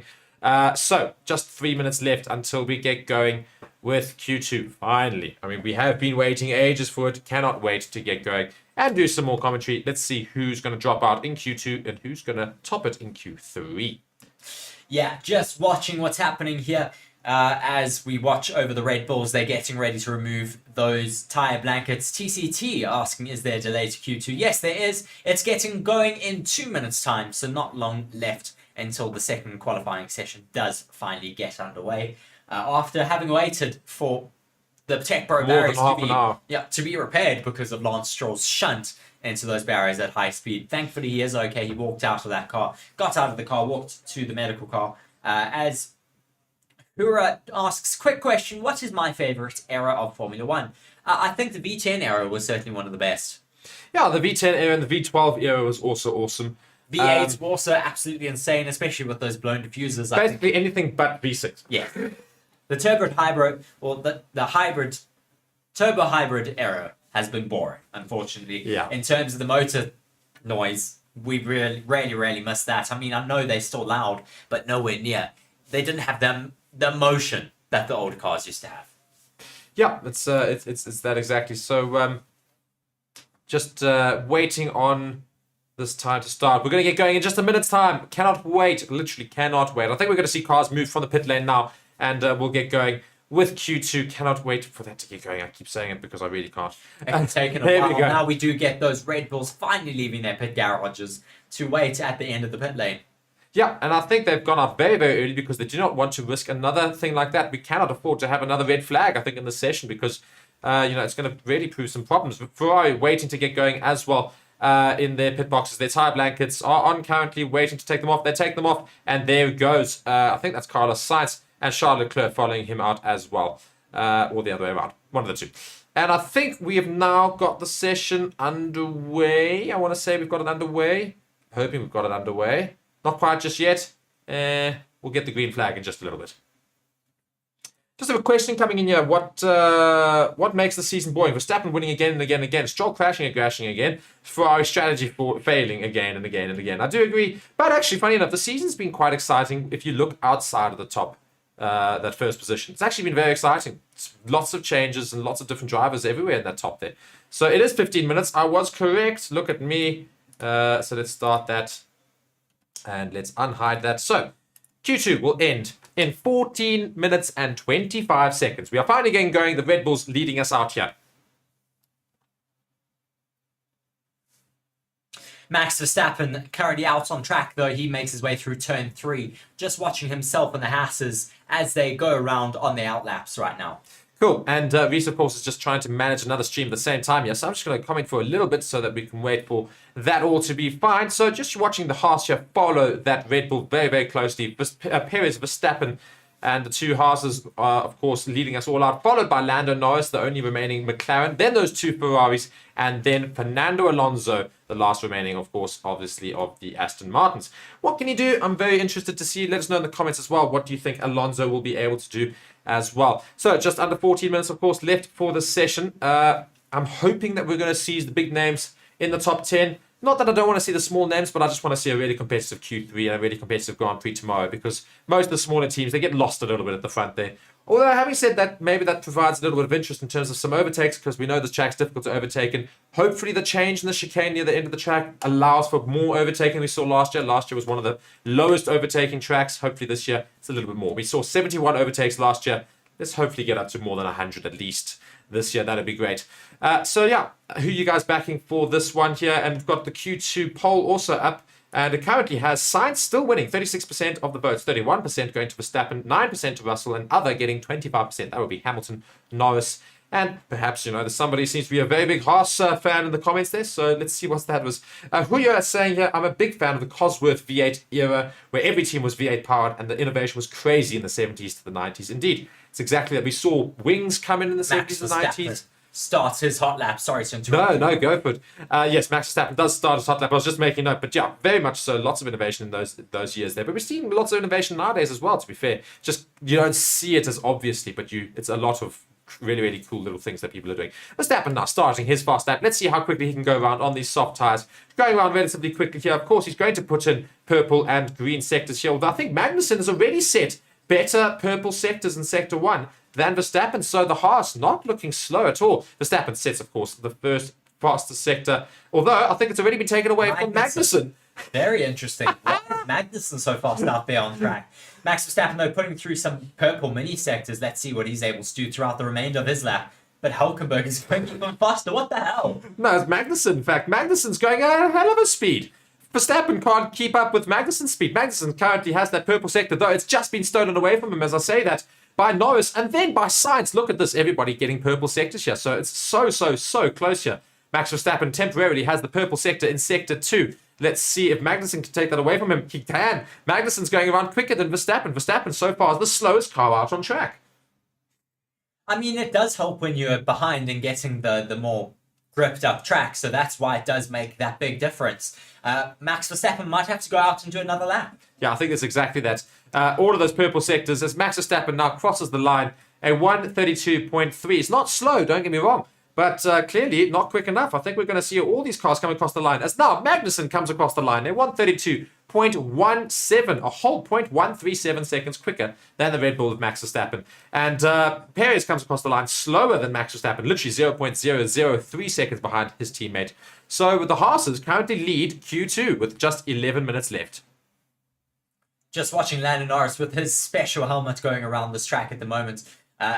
Could he possibly upset some people around here? As he does. He goes first, but then so does Carlos Sainz. Sainz steals that away from him. Yeah, Norris goes first with a 131.951 before Sainz goes across the line and beats his time at 131.893. So we currently have Sainz, who is currently the favourite to top Q2, topping Q2 with just over 10 minutes to go. Alonso, though, has set a purple sector in Sector 2. Let's see how he can finish up his race. I really want to see Alonso do well. Please, my boy, do well. He comes across the line now. He puts himself into first position. Fantastic from the Aston Martin driver. 131.835, 0.05 seconds quicker than Carlos Sainz. Great driving there from the Aston Martin, showing his teammate how not to go into the wall and get a fastest time. Watching a replay here of Sergio Perez, I think he just has a little bit of a moment. It just goes with the curbs a little bit too much. I think he might have just ridden the curbs a lot there. Just watching a replay there, yeah, you can just see a lot of sparks get driven up from the back of his car there. Yeah, oh my word, really drags his floor across there. Big yellow line. It's been painted on those white and red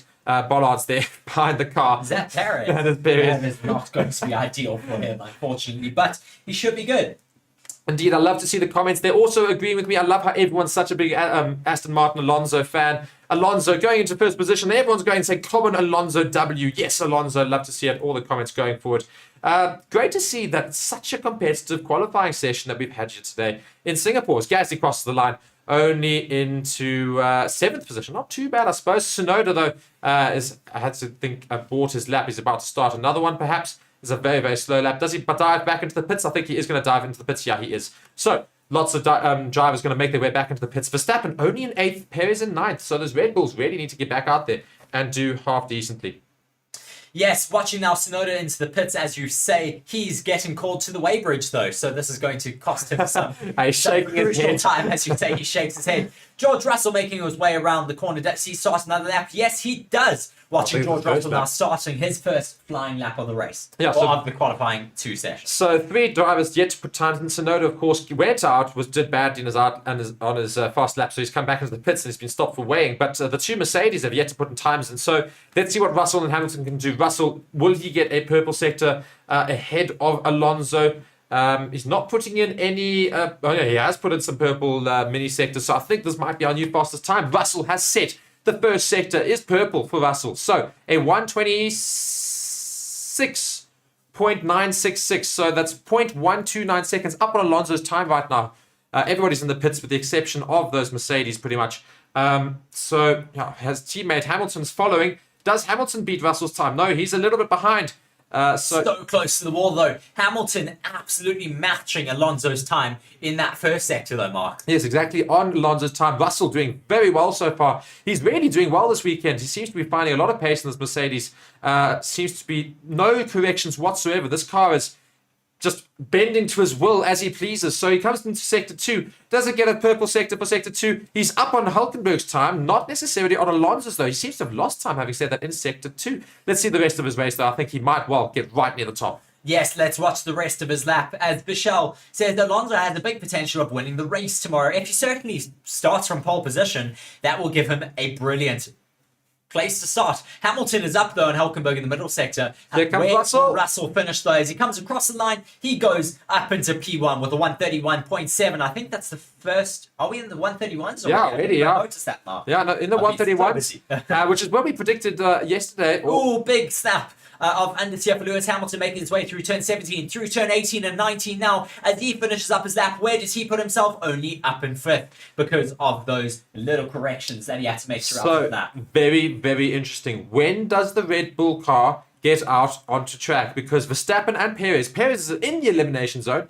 Verstappen is literally the one at danger. So those two Red Bulls in danger of not actually getting through to Q3 if they're not careful here. Just over 6.5 or just under 6.5 minutes now left of the session. Watching Yuki Tsunoda here, I think he gets impeded badly. This is why he got a slow race. Indeed, it's the Red Bull again of, I think that's Max Verstappen, or was that Perez? I can't see that, But Tsunoda not happy about it, as he always is. Never happy about it on the radio. So yeah, impeded badly by Red Bull. Red Bull not doing very well today, getting lots of look-ins in terms of impeding and otherwise. Yes, still no word though on that note from the FIA about. Only after the session. Okay, after the session they'll. They'll have a look after the session, basically. Pure Blood giving his support for George Russell. Diana also saying, let's go Russell V8, saying if Fernando gets pole, it will be a big W for Aston Martin Racing. Nah, it'll be a big L. I mean, of course, it'll be a great W for Aston Martin. Cannot wait for them to hopefully do something this weekend. Still sitting in second and very, very close to Russell's time. I mean, look at the different constructors we've got there. Mercedes, Aston Martin, Ferrari, McLaren in the top 4. The Red Bulls, 10th and 11th right now. Of course, we've still got 5.5 minutes left of the session. Red Bull will make their way out. I'm sure they'll improve upon their times.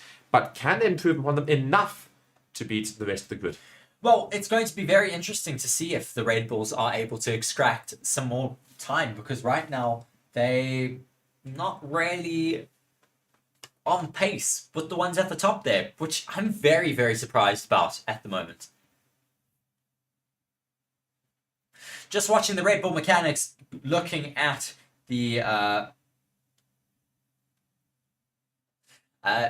getting those Red Bulls ready for the next half and the next 5 minutes of qualifying 2 before it gets underway. Lando Norris also in his machine. What can he do here today? Let us know in the comment section. Lots of people voting in that poll that's going on right now. Verstappen with 29%, Sainz with 35%, Russell 10, and other with 26%. Indeed. Fernando Alonso still currently in second. Of course, everybody's in the pits, so we're still waiting for them to get back out. The AlphaTauri's in the elimination zone. So is Alex Albon. So is Hulkenberg. Perez is the other one there. Verstappen in danger. Magnussen's up in 7th though. And the Alpines don't seem to be doing too badly this weekend either. So let us know in the comments, guys. Who do you think is going to drop out? Will we lose a Red Bull? That's going to be the big question. Let us know in the comments as well. We'll just go to the comments as and when we can. We do see now movement in the pits for the last 4 minutes of the session. Are we going to see big names drop out? I think we might lose a Red Bull. I reckon we might lose a Red Bull. It will be a major upset if we lose a Red Bull, specifically if we lose Max Verstappen. And interestingly here, I do reckon the earlier the Red Bulls go out, I reckon the slower their time might be. And Max Verstappen's ahead of those drivers who's all crucially ahead of him. Alonso's behind Verstappen, so are the 2 Ferraris. And Perez is also behind his own teammate. So Verstappen's going to be the 3rd one to finish his lap. So, I mean, they're going out with just 3.5 minutes left, so it's enough for an out lap and a push lap. And in case the push lap doesn't go well, they might be able to have another push lap. I think that's only just, but they have to give up in that one lap. There's only time enough left for one push lap, but, you know, in terms of finishing the lap. They're not going to be able to go around and have a hot lap. What happened here? Hot lap. Ooh, just a bit of unsafe release possibly for the Ferraris. I'm not going to back it too much. Be fine. It was very close. I mean, Max Verstappen didn't have to slam on brakes. Sainz, that's their own team's fault anyway, so nothing happened, so you're not going to see anything happen as a result of that, I don't think. Lindiwe is saying, I think Verstappen's attitude when things are down or is not working out will be his Achilles heel in the pursuit to winning championships. Well, look, he is en route to get his 3rd championship in a row, so maybe not. Turn 4 incidents involving Verstappen and Tsunoda will be investigated after the session. That's so that's 2 the seconds. second one now. Second note for Max Verstappen. Oh dear, I think he might well get some penalties tomorrow. So if he doesn't do well and he finishes in Q2 and he doesn't make it out of it somehow, I think he's going to have a really tough race tomorrow because it's very difficult to overtake tomorrow. So it's not going to be looking good for Max Verstappen to continue his winning streak here in Singapore. It's not his weekend so far. It's really not looking good. But yeah, looking now, a lot of drivers getting ready and ramping up to start their hot laps. So you can see Max Verstappen is just desperately trying to get ahead of cars to start. He realizes that he cannot afford for somebody to get a red flag. So he's trying to just overtake people and start his hot lap before the rest of them. I think he is now going to be the first one to start, just behind, I think, 3 others, Magnussen, Ocon and Hulkenberg ahead of him. So Verstappen not taking any chances here in terms of being left in the cold. So let's see if he can get out. Red Bull not looking happy in the pits here, Reese. No, Red Bull are looking a little bit worried here. Giampiero Lambiase, that is Max Verstappen's race engineer, is looking quite worried at the moment there in that Red Bull pit box. He has gotten ahead of all that traffic now, but he has got Pierre Gasly close up behind him. He is now slowing everyone down to warm up his tyres, and then he will go for his first push lap. He'll probably only get one push lap, Mark. Yeah, as I said, only one push lap here, and you maybe have enough time to give up on it, but not actually enough because it's 1:32, 1:31 is the sort of time we're going as Verstappen crosses the line with 1 minute and 35 seconds left. So yeah, this is it. This is the lap. He has to make it work. If it doesn't work, if he makes a mess up, he could be out. It's going to be all to watch. Oh, he's already made a mistake into turn 2. He had a bit of a lock-up or a bit of a correction on the steering wheel there, so he's lost some vital pace in that corner. Now coming through turn 6, DRS wide open as he comes down that back straight. Yeah, it's slow. It's a slow sector. Look at that. Hulkenberg has got the purple sector. He's 0.3 seconds behind Russell's time already, Verstappen. Lots of time to make up in the rest of this race, of this lap. Can he make it happen? He's got to really push. Got to also keep it out of the walls. Oh my word, gets so close to the wall there. Just a little bit of a slide, but manages to keep it out of the walls. Verstappen really knows that he's got to make up time here. He's made a small mistake in the beginning, so he might not be able to make it out of the session. He's definitely at risk as Hulkenberg's going around really quickly, setting some purple mini sectors, whereas Verstappen is not.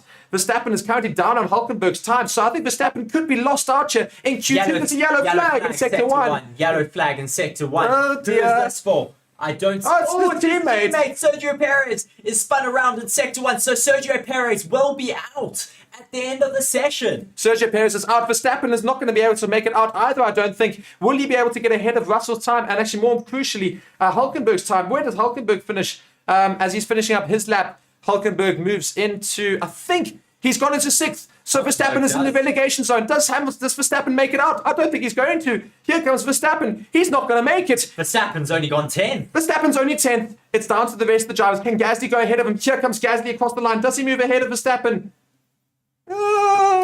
Does Gasly get ahead of Verstappen? Will Verstappen still make it in this race? Will others push him out? It's all down to Tsunoda and Lawson. How does Tsunoda and Lawson do? Lawson pushes Verstappen out. Lawson pushes Verstappen out. The rookie has pushed the current drivers' champion and 10 race winner in a row. Verstappen is out in Q2. Both Red Bulls out in Q2. Sainz goes fastest overall, but that is a major upset for the Red Bull drivers here today. Oh my word, shocking for Red Bull. They've really not been looking good this weekend, and we've just seen it here in qualifying. One of the most difficult tracks to overtake. And what's happened? They're out in Q2.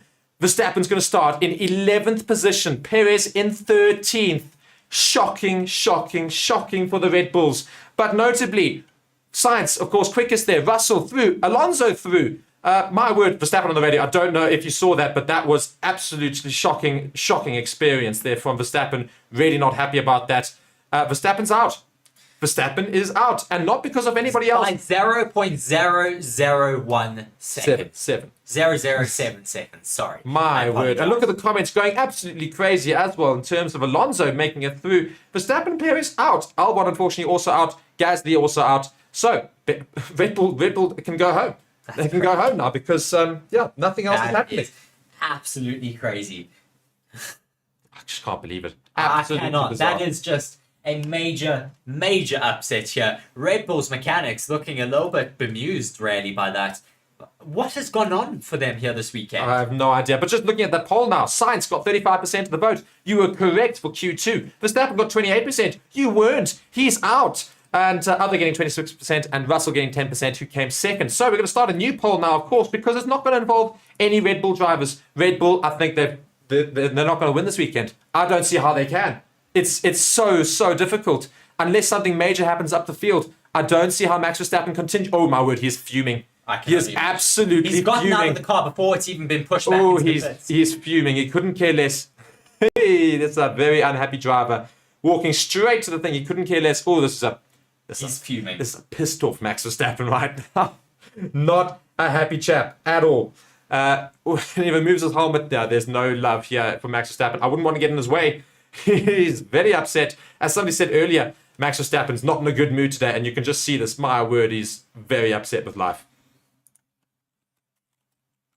I am so surprised that has happened here. I did not expect that at all. I mean, what the hell has happened behind the scenes at Red Bull to cause this? I mean, have they maybe just been caught out by that technical directive this weekend, or is this their actual true pace now?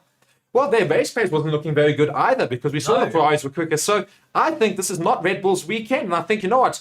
For all that Singapore isn't the most exciting Grand Prix in terms of overtakes, I think for half of you, not going to call you fake fans, but those who only care about who comes first, you might be in for a good weekend, because I don't think you're going to see Max Verstappen come first. I don't even think you're going to see Perez come first. It's going to be a Ferrari, Mercedes, maybe even Alonso in that Aston Martin, maybe Norris in that McLaren. But I do not see a way that Red Bull win tomorrow. I don't. I mean, that is a major upset. I'm still trying to like cope and understand all of it. Taya's really happy, saying no Red Bulls in Q3, saying she's really happy. Achat saying not today, not for Aston Martin, England, laughing at Max Verstappen. Diana saying, well, welcome to Singapore, guys. Weird things always happen here. Certainly one of the craziest days in my past recollection of qualifying. I mean, we've always said qualifying is so exciting and can cause major upsets, and it's done it again today. Yeah, it's exactly that. I mean, I just can't believe Max Verstappen. He looks so angry, and I think it's because he knows there's no ways he's winning tomorrow. There's no ways he's going to win tomorrow. He's not going to be able to extend his lead. So that is going to be probably the end to Max Verstappen's 10 race win. He's not going to make it 11. So he only beats Vettel's record by one race. But I mean, I think that's good enough. It's been beaten. It gives them another opportunity next season if they hit the ground running with their new regulations, or with the updated regulations now with the new technical directive. I do think that it has caught Red Bull up this weekend. Yeah, I do think Red Bull have been stuffed up a little bit by that. So unfortunate for them, they are out. TC saying, I'm definitely watching this race now tomorrow. Why weren't you watching it already, TC? Come on. It's exactly that. Why were you not watching it already? Should always be watching Formula One at all times. And so, yeah, let's just see what happens in Q3 now, I suppose. I'm still watching this moment from Sergio Perez into my word. My word, yes, that's a correct reaction to that. Liam Basketball saying tomorrow is going to be an interesting race. It certainly is. We're going to have two Red Bulls fighting for the mid-pack. We're going to have Ferrari possibly on pole, possibly Alonso near the top, possibly McLaren near the top, Mercedes near the top. Who knows what is going to happen here. All I know is we're likely to have a different constructor winning the Grand Prix tomorrow. The first time this season we won't have a Red Bull win. Of course, that's if the rest of them don't stuff up as they have been doing all season. So I still wouldn't be surprised if Red Bull somehow managed to get something out of the bag tomorrow. But quite frankly, I don't see how. Just watching a replay of Max Verstappen here, leaving after being seen to, obviously, by the stewards, not happy. Very, very frustrated. And yeah, really not a good day for Red Bull. There you can see he's upset about life. And yeah, lots of work tomorrow. Lots of work tomorrow. Yes, they have a lot of work. Hopefully they have a good race set up. Well, hopefully for Max Verstappen, that is, because he is going to be absolutely reeling. He's going to have a long day in the simulator, possibly before the race tomorrow evening. I don't know what he's going to try and do. It's such a difficult race to track to overtake, so he's going to have to work really, really hard tomorrow to make it happen. If he does make it happen, unbelievable work from him. But I just don't see how they do. I really don't. It's going to be very, very difficult. I mean, the comments still going crazy. Yeah, I mean, absolutely weird. Verstappen's out. He's not happy about it, of course, as all great racing drivers wouldn't be. Yeah, now we're going to have to wait for Q3 here. Who do you think is going to top it? Go participate in the poll. And again, guys, so many of you guys watching. Let's get up to 1,000 viewers, guys. Please like the stream and subscribe to the channel. We will, of course, be doing the live stream tomorrow for you all as well with regards to the... what's that? we're going to be doing the live stream tomorrow, of course, with Yes, regard to for the the race. So be sure to subscribe so that you guys get notified about that. We, of course, will have a long build-up that you guys can follow. F123 giving his predictions, saying F123, Q1 TF, question mark, Q2 wow, Q3 Lando on pole, giving his prediction, of course. We got a bit of a wager on that. Lindiwe also saying Max needs to get a handle of his emotions big time. Well, yeah, I mean, he's a world champion now, but I don't think it's down to that because, quite frankly, think about it right now. I mean, the only reason he's very upset is because he knows he can win this race and that he should be winning this sort of race. So the fact that he's out in the session already means that, he's going to be frustrated. And quite frankly, I know a lot of people are anti-Max fans. They're more anti-Max fans because he's so good. And quite frankly, don't take it out on the guy because of that. He's allowed to be upset for not making it through to Q3. As Andrew Crozier says, a lot of salty Red Bull haters don't hate a winner. So I'll say, of course he's going to be upset, guys. He's the best driver in the grid. You can't deny it. He is. Fact is, he's won 10 races in a row. Of course he's going to be upset about the one race that he knows he's not going to be able to win now. It's to be expected. And frankly, if he wasn't like that, you'd be questioning and saying, oh, look at that. It doesn't mean anything to him. So, yeah. Just carrying on watching what is happening at the moment. All of the drivers now finally leaving the pits as that session does now get resumed. Indeed. So we do have that Q3 ends in 11 minutes and 24 seconds. Green light is given. Where is everybody going to finish up, guys? It's going to be a hell of a thing. Currently looking at the votes, Sainz now really dominating. 54% saying Sainz, Russell 17%, Alonso 13%, and other with 15%. Interestingly, Sainz has become Ferrari's number one driver. I don't think there's a doubt about this anymore. Sainz is number one driver. I agree. I think that Sainz is the more consistent one now on the team. He's been putting in, as I say, the more consistent approach every single weekend and week out. He's really been impressing me this year so far. Yeah, it's true. I mean, 11 minutes left of the session, of course. These Mercedes doing as they have done the entire session, leaving a bit later than everybody else. Everybody else is on track already. We've got Sainz, Alonso, Magnussen, Norris, Hulkenberg. Leclerc has also made his way out into the track as well. Lawson now also appearing on the track. So Lawson's in Q3, which is fantastic for him. He's outperformed his teammate Yuki Tsunoda once again in the qualifying session. So he's doing really, really well. TC is saying, I think Max will get a top 4 tomorrow. He is just irritatingly good, and I'm a Lewis fan. Sophia saying, Ferrari have been impressive this weekend. I don't want to jinx it, but I hope they get a P1 tomorrow. It's certainly possible. They've shown some great pace as well as they have looked like they have really, really good race pace for the weekend. But we'll have to wait and see what happens. Yeah, it's exactly that. So we've got just 10 minutes left of the session. And again, we're going to see the fast laps get put in now as people are starting to ramp up to start their first hot laps. We're going to have Magnussen set the first one. The Haas's have been quick, and I take it all back with those comments saying, oh, look at the Haas's, you're not back in the Haas's. I should have been back in the Haas's. I take it all back because they've been doing very well. They've outperformed the Red Bulls, for Pete's sake.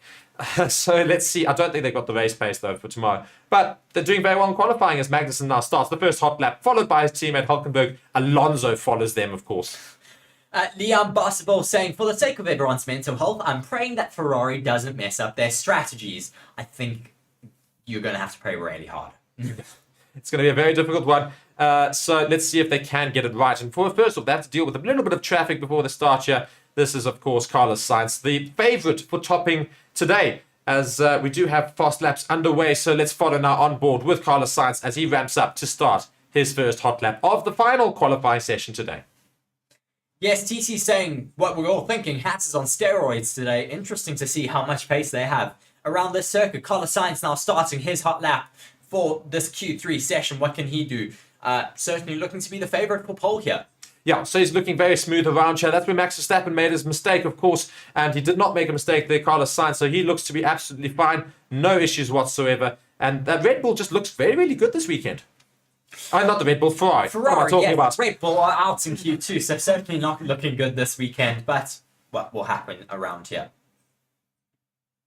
So Sainz puts a 26.8. The Norris has set a purple sector in Sector 1. Where's F123? Where is he? I want to know because, you know what? Any second in the comment section. I am sure of that. As we're watching Carlos Sainz still going around out on track. Personal best in the first sector. Lando Norris still holding on to that purple first and now second sector. Magnussen goes across the line fastest with a 132.3. Waiting for Norris to go across the line now. Where can he put himself? That first fastest sector is still... no, it's been stolen. It's been stolen by Russell. Russell has stolen that. Leclerc is going out on track very fast through through the second sector, that is. Lando Norris coming across the line. Where can he put himself? He goes fastest overall now with the 131.5. Can anyone else come and steal that away from him? Carlos Sainz comes across the line and he does steal that away from Lando Norris with the 131.1. Yeah, so great racing there from Lando Norris and the two Ferrari drivers, of course. Sainz now goes across, as you say, at 131.1. Leclerc, 131.4. So the two Ferraris currently sitting in first and second with Lando Norris just behind them in third. Fernando Alonso in fourth. That's pretty much more or less where I think we probably will have people ending, though. I think Russell will probably finish in second as well and push those few down. Hamilton probably only finishing in fifth. He's not been looking particularly quick in the qualifying session so far, but can he improve upon that now? He seems to be doing some very good sectors, Hamilton, now. So can he beat his teammate Russell? But Russell seems to be going a little bit quicker than his teammate Russell, actually going very quickly. Yeah, first sector is purple, second sector is personal best. Russell goes third sector is not as great as Reese says. Goes into fourth position only. Lost a lot of time in that last sector. Hamilton is behind his teammate, though, with the 131.9. Russell with the 131.8. Charles Leclerc is in second behind his teammate Carlos Sainz, whose fastest lap overall is a 131.17. Yeah, so 6.5 minutes left of the session, and we currently have both Ferraris in first and second on the front of the grid. Lando Norris and Russell filling it up behind Hamilton, and then Alonso behind that. I do not understand how we have Liam Lawson in that AlphaTauri ahead of both teammates. F123, thank you very much with another donation here saying, let's go Lando, or hee go Lando. Thank you very much for that. Cheekiness for the hope that Norris will get there. Very much appreciated. Well, he's there and thereabouts, and I think he has a really, really good run before the end of the session. He might well be able to go and get it. So, yeah, guys, go and clap for F123 in the comments. You can go and do the little clap emoji for his little donation. Absolutely love it. And just bearing in mind, you guys do not need to donate, but of course, we will prioritize the donation. Thank you so much again, F123. Enjoyed your time today. Yeah. Been a very exciting session. 6 minutes remain of the session now, as Charles Leclerc is doing another run, or I think he's actually on a warm-down lap, as he does now make his way into the pits. Majority of the drivers will all go into the pits immediately, then they'll put on some new tyres, and in the final 3-4 minutes, they'll all get back out onto track again. So just a little bit of time to get going until this Q1 session does have its final runs from all of these drivers. Lindiwe with a question mark. Yeah, Lindiwe, they're just saying, does anyone think that Danny Rick might be worried for his seat? That car's reached Q3 for the first time this year. It has had multiple drivers. Well, I don't necessarily think Danny Rick's seat is up for grabs. I think Yuki Tsunoda, because quite frankly, Danny Rick, when he came in for those few races, was outperforming Yuki Tsunoda, and now somebody else has come in and is outperforming Yuki Tsunoda. So I think Yuki Tsunoda's in danger here, so he's got to be very careful. He finished in 15th today. His teammate Liam Lawson, rookie of course, is up in 10th. Yes, the rookie Liam Lawson is, as you say, up in 10th. Brilliant from himself right now. I think Red Bull are going to be watching. The fact that he's been able to get that car in his third race around a super difficult track like this and get it into Q3, they're certainly going to be taking notice. Yeah, that's exactly that. So we've got just 4 minutes and 25 seconds left of the session. We're going to have our final runs here. Do not go anywhere. It's going to be right down to the wire. Will Sainz and Leclerc finish 1-2? Will Russell have something to say about that? Will Alonso have something to say about that? We're all going to find out right near the end of the session. Ferrari mechanics getting ready to send those two cars out at the moment, or holding on to those tyre blankets. They are now removed. Carlos Sainz is released from his pit garage. Charles Leclerc follows suit. So, will these Ferraris be able to hold on to their current P1 and 2, holding out and locking out that front row of the grid for tomorrow's race? Yeah, it's exactly that. Making their way out, and come on, give your prediction right at the end here. Who's going to finish off top 3? I really want Lando Norris to get up there. Sorry, I'm going to say... I want to say Lando Norris, but my head tells me Carlos Sainz. Carlos Sainz, Norris, Leclerc. Carlos Sainz, Norris, Leclerc. Let's see.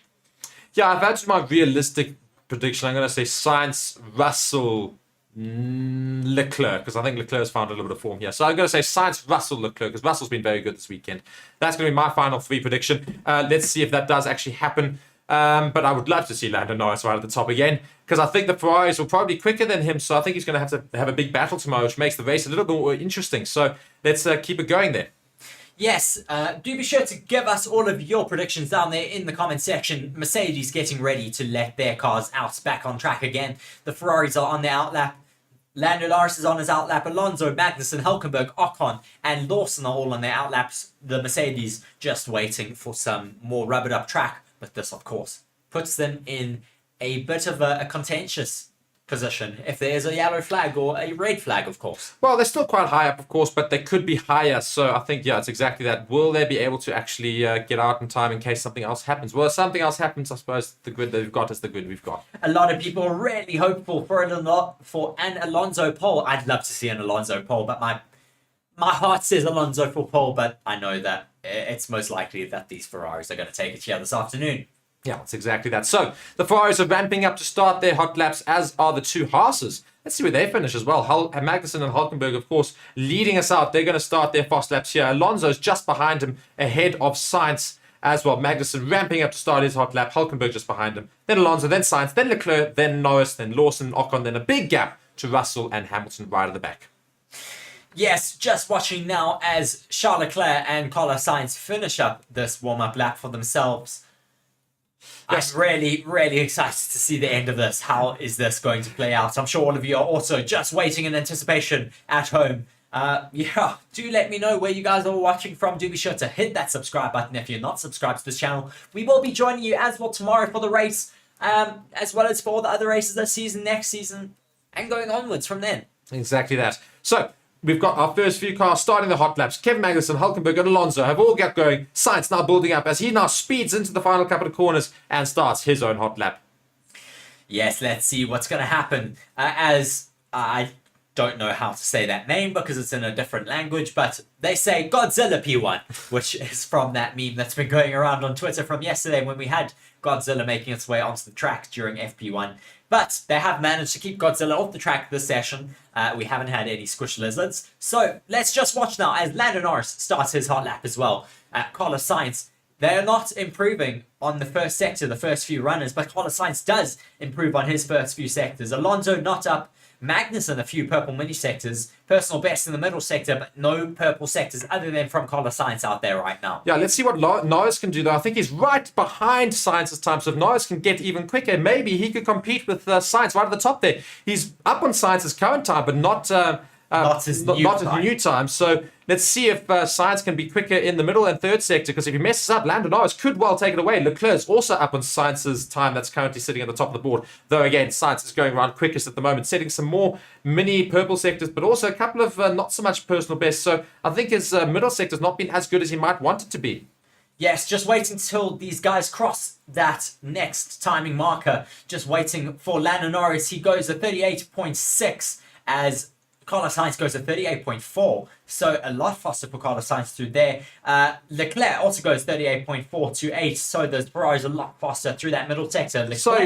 Will Leclerc take it away from So, Sainz? Reece, I think Norris is also right there to take it away, because I don't think Sainz is going to be able to beat his time, which means I think Sainz's current time is going to be the quickest. Let's see. Sainz is going to go quicker. What am I talking about? Look at that, a 1:30.9. Where does Norris put himself, though? Can Norris beat Sainz's time? He's going to cross the line now. He does not. 131.2, really close. But can Leclerc steal that pole position away from his teammate? No, he doesn't. As he comes across the line, only in second, ever so close though, behind his teammate. 0.079. What can those Mercedes do? As George Russell has the purple middle sector now. Indeed. Will they upset the Ferrari's day? Yeah, I think they might well do, because look at his final sector here. Russell's got green mini sectors everywhere. He's up on Sainz's current time. Hamilton's down, however, so Hamilton's out of it pretty much. What can Russell do? Can Russell split those Ferraris? Can he get pole for tomorrow? Pole for Mercedes. We haven't seen that in ages. No. There comes Russell. Does he get pole? No, he doesn't. He just misses out from pole by 0.072 seconds. 0.079 seconds is Leclerc. So close between those top four drivers. Yeah. 0.2 to Lando Norris. And Hamilton also comes across the line. So we have our final grid, ladies and gentlemen. It's come right down to the wire. Great end to that session there. Notably, of course, Red Bulls were not in it. But Sainz finishes on top there. Russell in second. Leclerc in third. Norris in fourth. Hamilton fifth. Magnussen sixth. Alonso 7. Ocon 8. Hülkenberg 9. Lawson in 10th. Yes, what a day that was around here today. We're going to move over into our session here quickly. We're just going to change the title before that gets going though.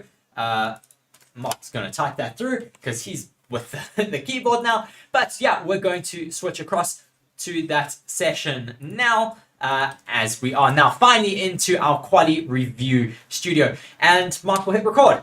Yes, welcome everybody to Forever Motorsports here. We've just finished Singapore qualifying and massive news of the day. Wow, absolute chaos from start to finish. Tell us though, the biggest news from that session there, Mark. Red Bull did not make it out of Q2. Verstappen finished 11th, Perez in 13th. He needed to get a good lap in Verstappen right at the end of Q2, left it right late, made a big mess up in Sector 1, and as a result, didn't make it past. So Perez and Verstappen are going to be starting in one of the most difficult Grand Prix to overtake, all the way down in 11th and 13th respectively. Though, notably, Ferrari starts on pole with Carlos Sainz up there, Russell just behind him in second, and Leclerc third, Norris in fourth, Hamilton fifth, Magnussen sixth, Alonso in seventh, Ocon in eighth, Hulkenberg in ninth, and Lawson in 10th.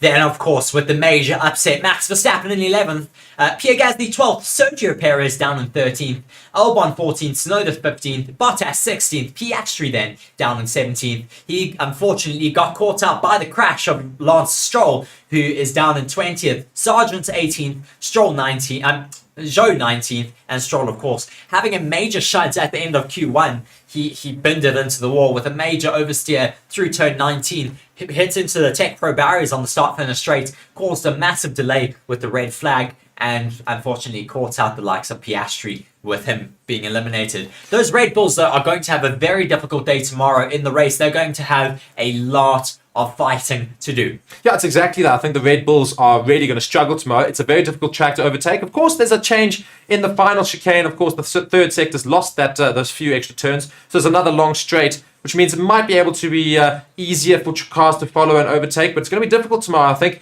And Red Bull starting so far down tomorrow, they cannot be favourites. And also, race pace throughout the entire weekend has said that they're not that much quicker, if they even are quicker, than the other teams.